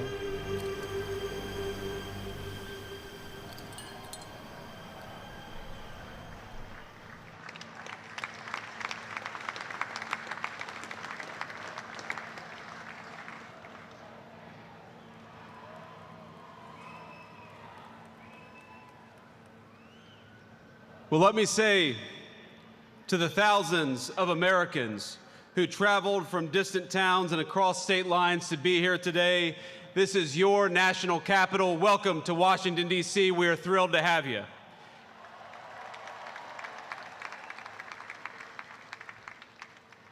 This evening, as we celebrate the 250th anniversary of the United States Army, the oldest branch of the greatest fighting force ever known to man, I want to say to all the soldiers all across our nation's capital and all across the world, happy birthday, soldiers. We're proud of you.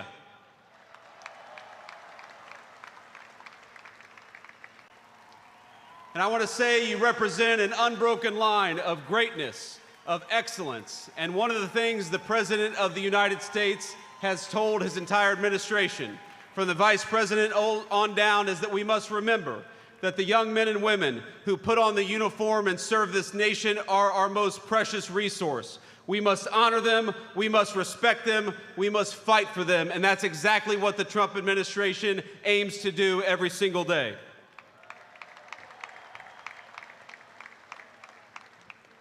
And so to our soldiers, we're so proud of you, and let me tell you that the way that we honor and respect you is, number one, we never ask you to go to war unless you absolutely have to. And number two, when we do ask you to go to war, we give you the weapons and the support needed to kick the hell out of the enemy and come back home safely.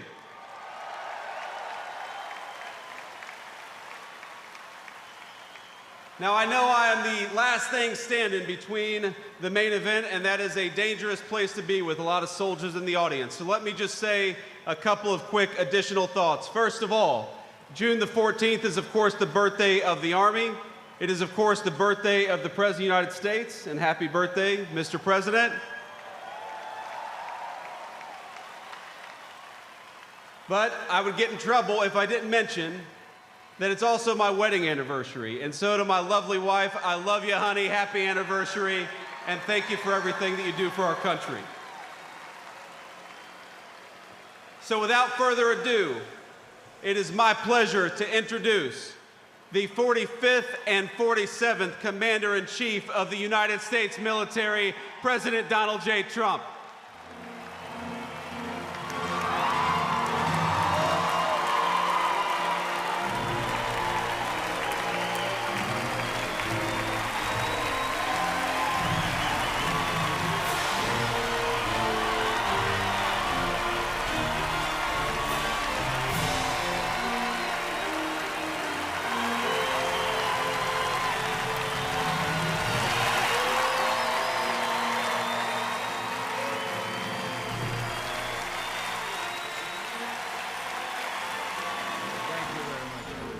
Thank you to Vice President Vance, and thank you to our wonderful First Lady, and above all, thank you to the greatest, fiercest, and bravest fighting force ever to stride the face of this earth, the United States Army. Thank you very much. Because the Army keeps us free, you make us strong, and tonight, you have made all Americans very proud. They're watching from all over the world, actually. Made them all very proud. Every other country celebrates their victories. It's about time America did too. That's what we're doing tonight. And watching this magnificent display, our souls are filled with gratitude for every generation of warriors who have worn the uniform all the way back to the very beginning, so to every veteran across our land and right here in our nation's capital, including 6 recipients of the Congressional Medal of Honor, we love you, we honor you, and we salute your noble service to our flag and to our country. As we celebrate tonight, we also think of the hundreds of thousands of Army soldiers who have made the supreme sacrifice for our nation and selflessly laid down their lives in every war, from the Revolution to the War on Terror. To the Gold Star families with us today, the courage of your heroes is the bedrock on which our entire nation stands. We thank you. Yes, we thank you. Today we commemorate an event that did not just change American history, but changed the history of the entire world. With the creation of America's Army on June 14th, 1775, liberty got its shield and the freedom got its sword. Those first Army patriots in the American Revolution fought against a fearsome enemy and impossible odds, but they were armed with a righteous cause. They were led by an indomitable commander, a truly great man, General George Washington, and they were united by an eternal creed. Their motto was victory or death. Over the past 2.5 centuries, our warriors have shown unrivaled valor on fields of battle around the globe. With the frostbitten feet and bloody fist, they have marched into the flames and fury of combat, charged up mountains, stormed beaches, waded through torrents of gunfire, and leapt into skies thick with smoke and shrapnel. The U.S. Army has driven bayonets into the heart of sinister empires, crushed the ambitions of evil tyrants. Beneath the threads of American tanks, it's done so well, it's done so much, and sent the devil himself flying into full retreat. Time and again, America's enemies have learned that if you threaten the American people, our soldiers are coming for you. Your defeat will be certain, your demise will be final, and your downfall will be total and complete.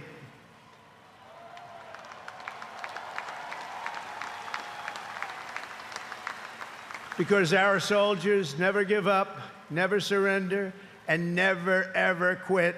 They fight, fight, fight, and they win, win, win.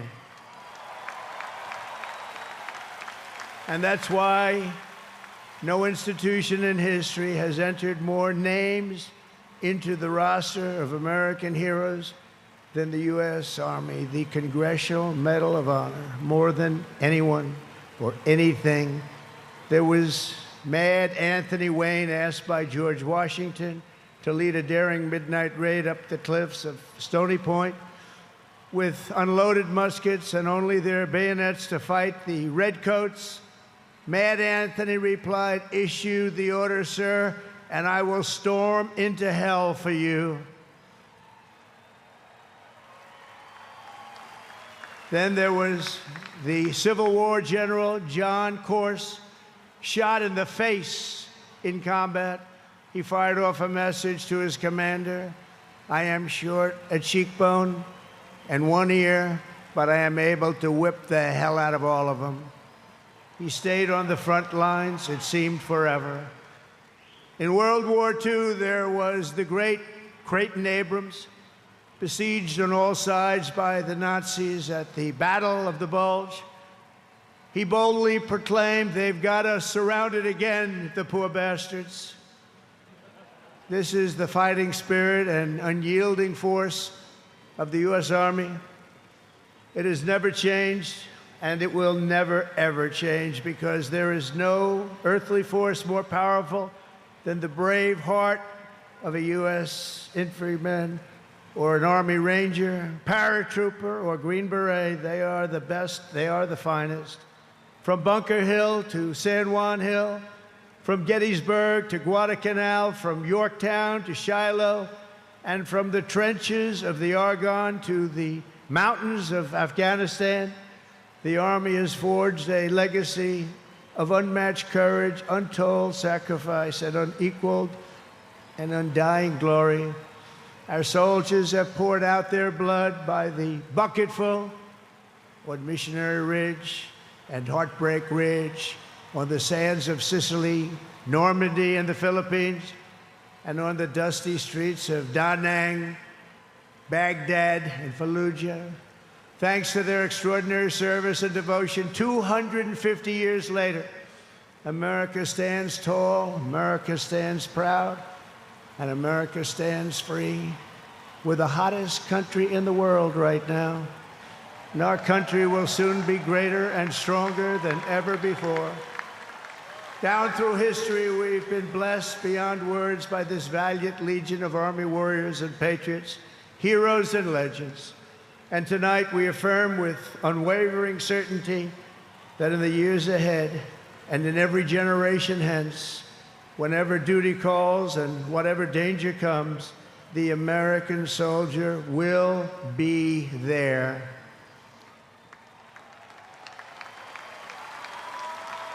No matter the risk, no matter the obstacles, our warriors will charge into battle. They will plunge into the crucible of fire, and they will seize the crown of victory, because the United States of America will always have the grace of Almighty God and the iron will of the United States Army. Congratulations to everybody. We love our country. We've never done better. Thank you. God bless you. God bless the Army, and God bless America.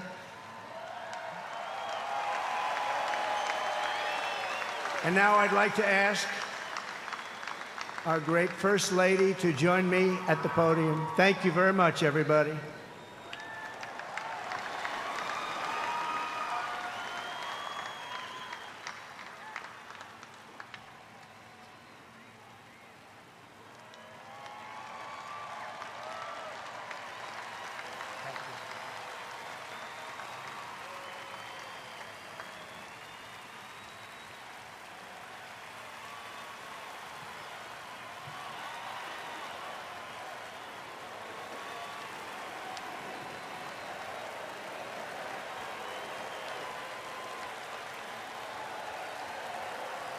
Mr. President, on behalf of the United States Army, the Army Golden Knights, I would like to present to you this flag, which was flown over our nation's capital in free fall during the Army's 250th birthday celebration.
I'd worked for all my life, and I had to start again with just my children and my wife.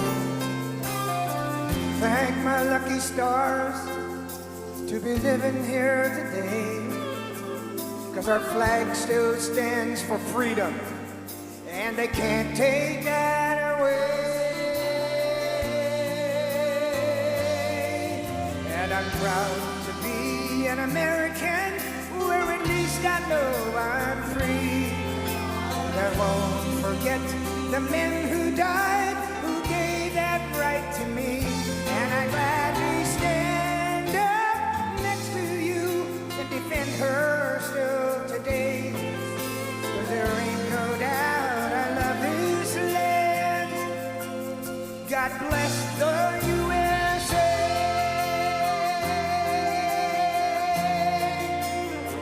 Happy birthday, Mr. President.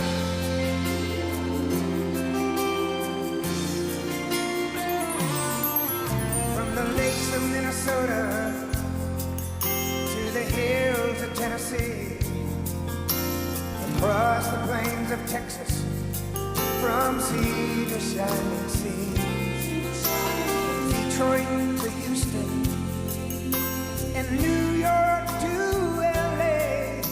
There's pride in every American heart, and it's time we stand and say, sing it with me. I'm proud to be an American, where at least I know I'm free. And I won't forget the men who died, who gave that right to me. And I gladly stand up next to you and defend her still today. 'Cause there ain't no doubt I love this land. God bless the USA.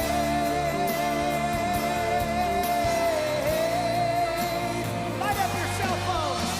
And I'm proud to be an American, where at least I know I'm free. And I won't forget the men who died, who gave that right to me.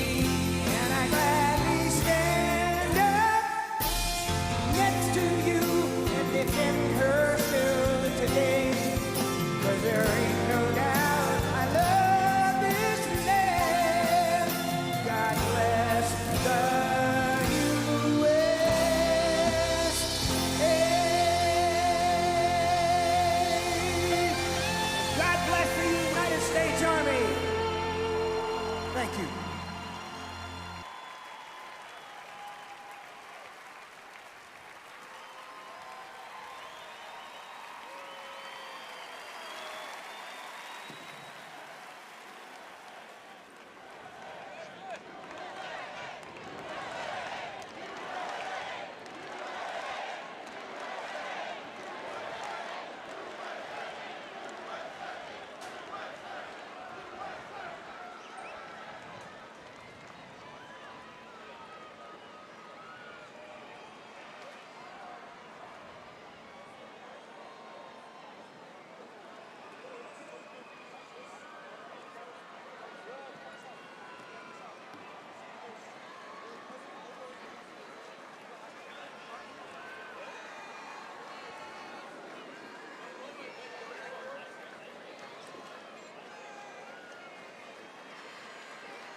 Thank you.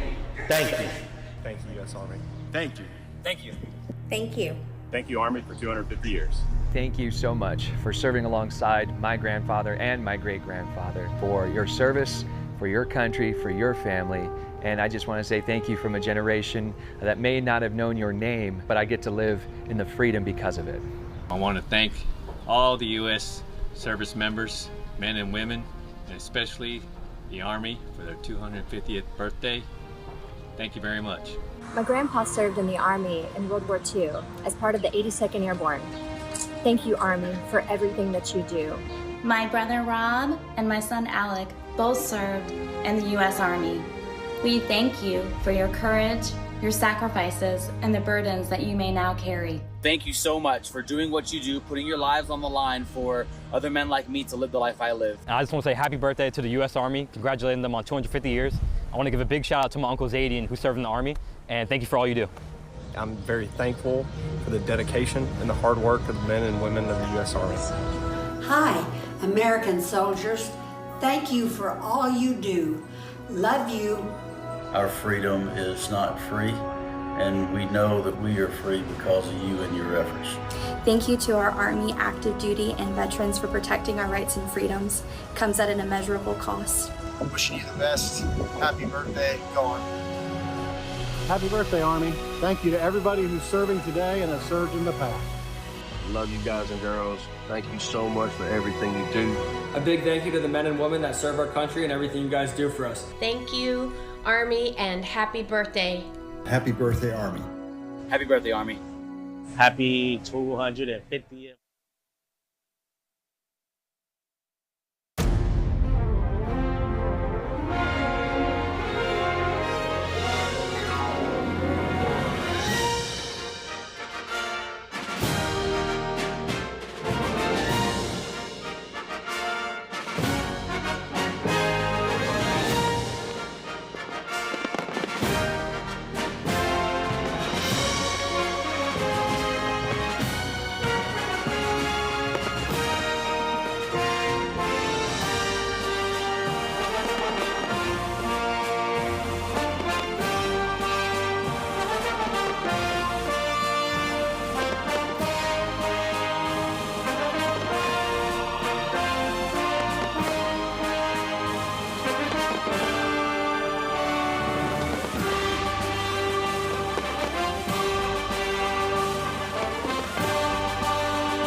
When I raised my right hand, I swore an oath to every generation before me. I wear the same branch insignia as the soldiers who crossed the Delaware. Before there was a nation, there was an army.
we've seen what division costs.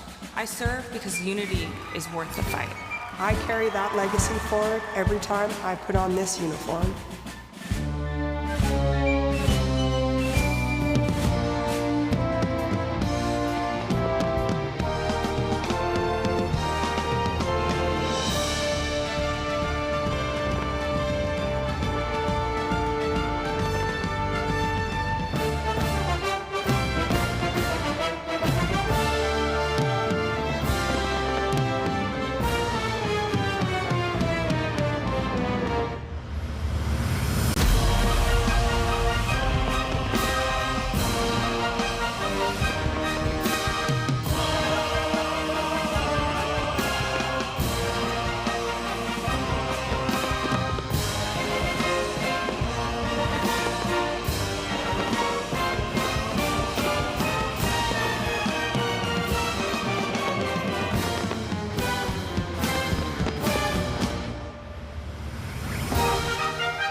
Both of my grandfathers served in the Second World War. They answered the challenges of their time, and it is my goal in this uniform to answer and meet the challenges of my time head on. He ain't heaven, he's my brother.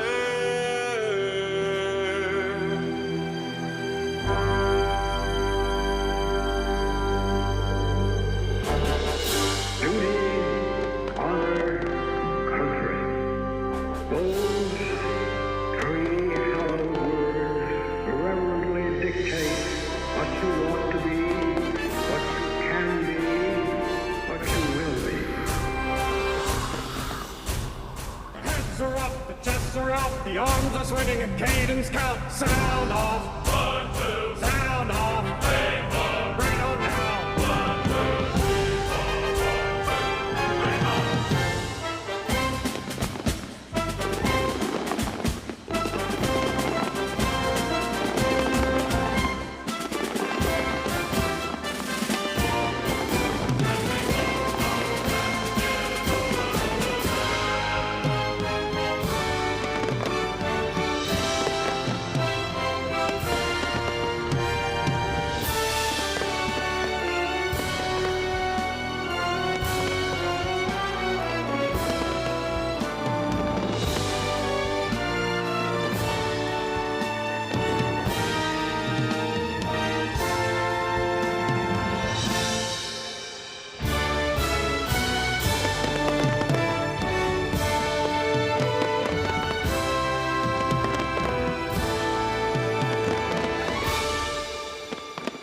There's a strength in these bonds.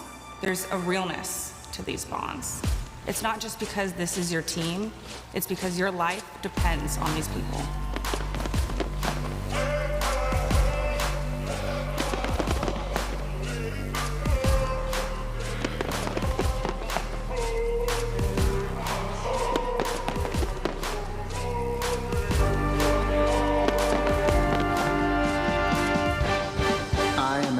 Soldier. I'm a warrior and a member of the team. I serve the people of the United States and live the Army values. I will never accept defeat. I will never quit. Trained and proficient in my warrior task and drill. I am an expert and I am a professional. Enemies of the United States of America in close combat. I am a guardian of freedom and the American way of life. I am an American soldier. I am an American soldier. I am an American soldier. So on we go. This welfare is my concern. No burden is he to bear. We'll get there.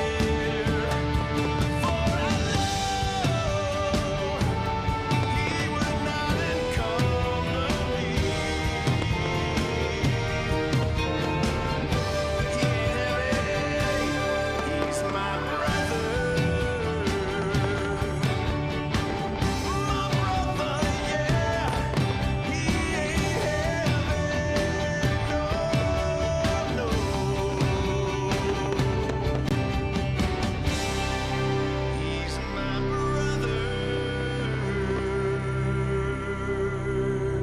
when I'm outside guarding the tomb of the unknown soldier. It is one of the most honorable jobs I think that I could have had in the military. I think about those soldiers who made the ultimate sacrifice. Oh, beautiful for heroes proved in liberating strife.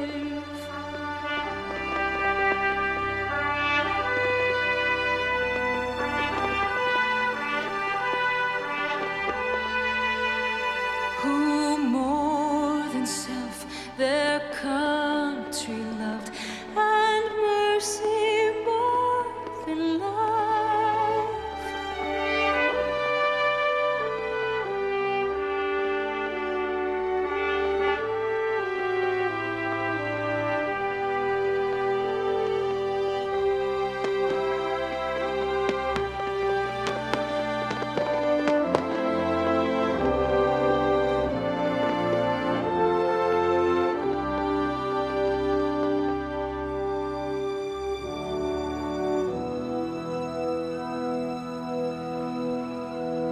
And I will always do my duty, no matter what the price.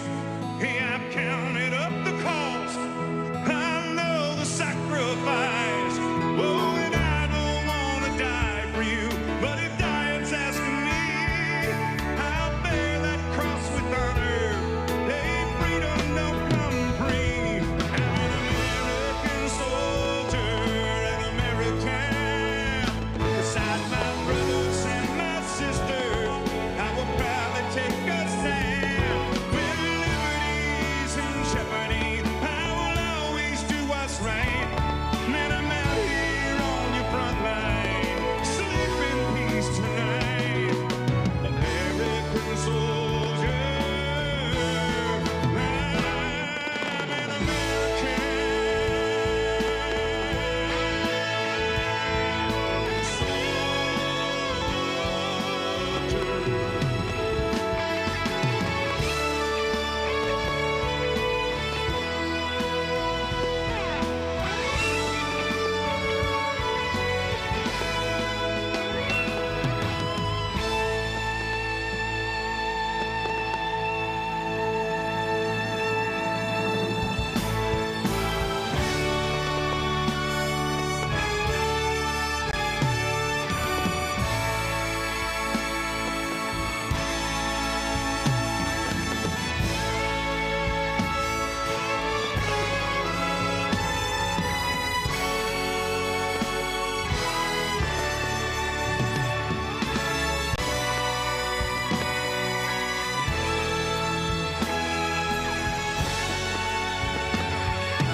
It was a humbling experience putting on this uniform. I believe this uniform is a symbol of trust, and it represents the highest ideals of our country. God bless America,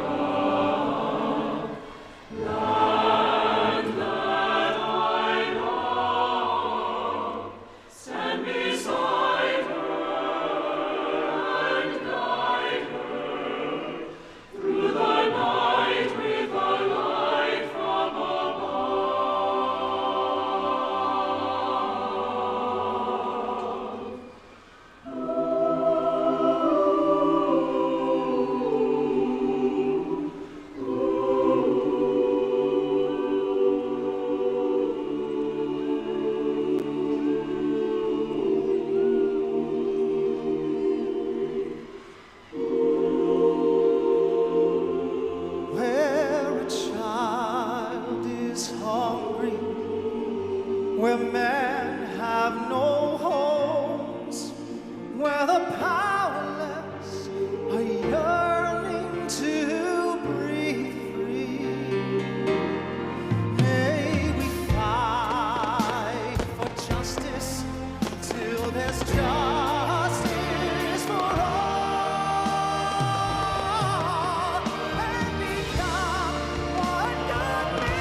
Thank you for joining us on this historic occasion. A special thanks to Scott's Miracle Grow and all of the terrific America 250 sponsors that helped make this monumental event happen. And to you here in our audience or watching at home, to those in our U.S. military who are currently serving, have served, or being remembered. Thank you for celebrating in the greatest country in the world. God bless you and God bless America. Good night.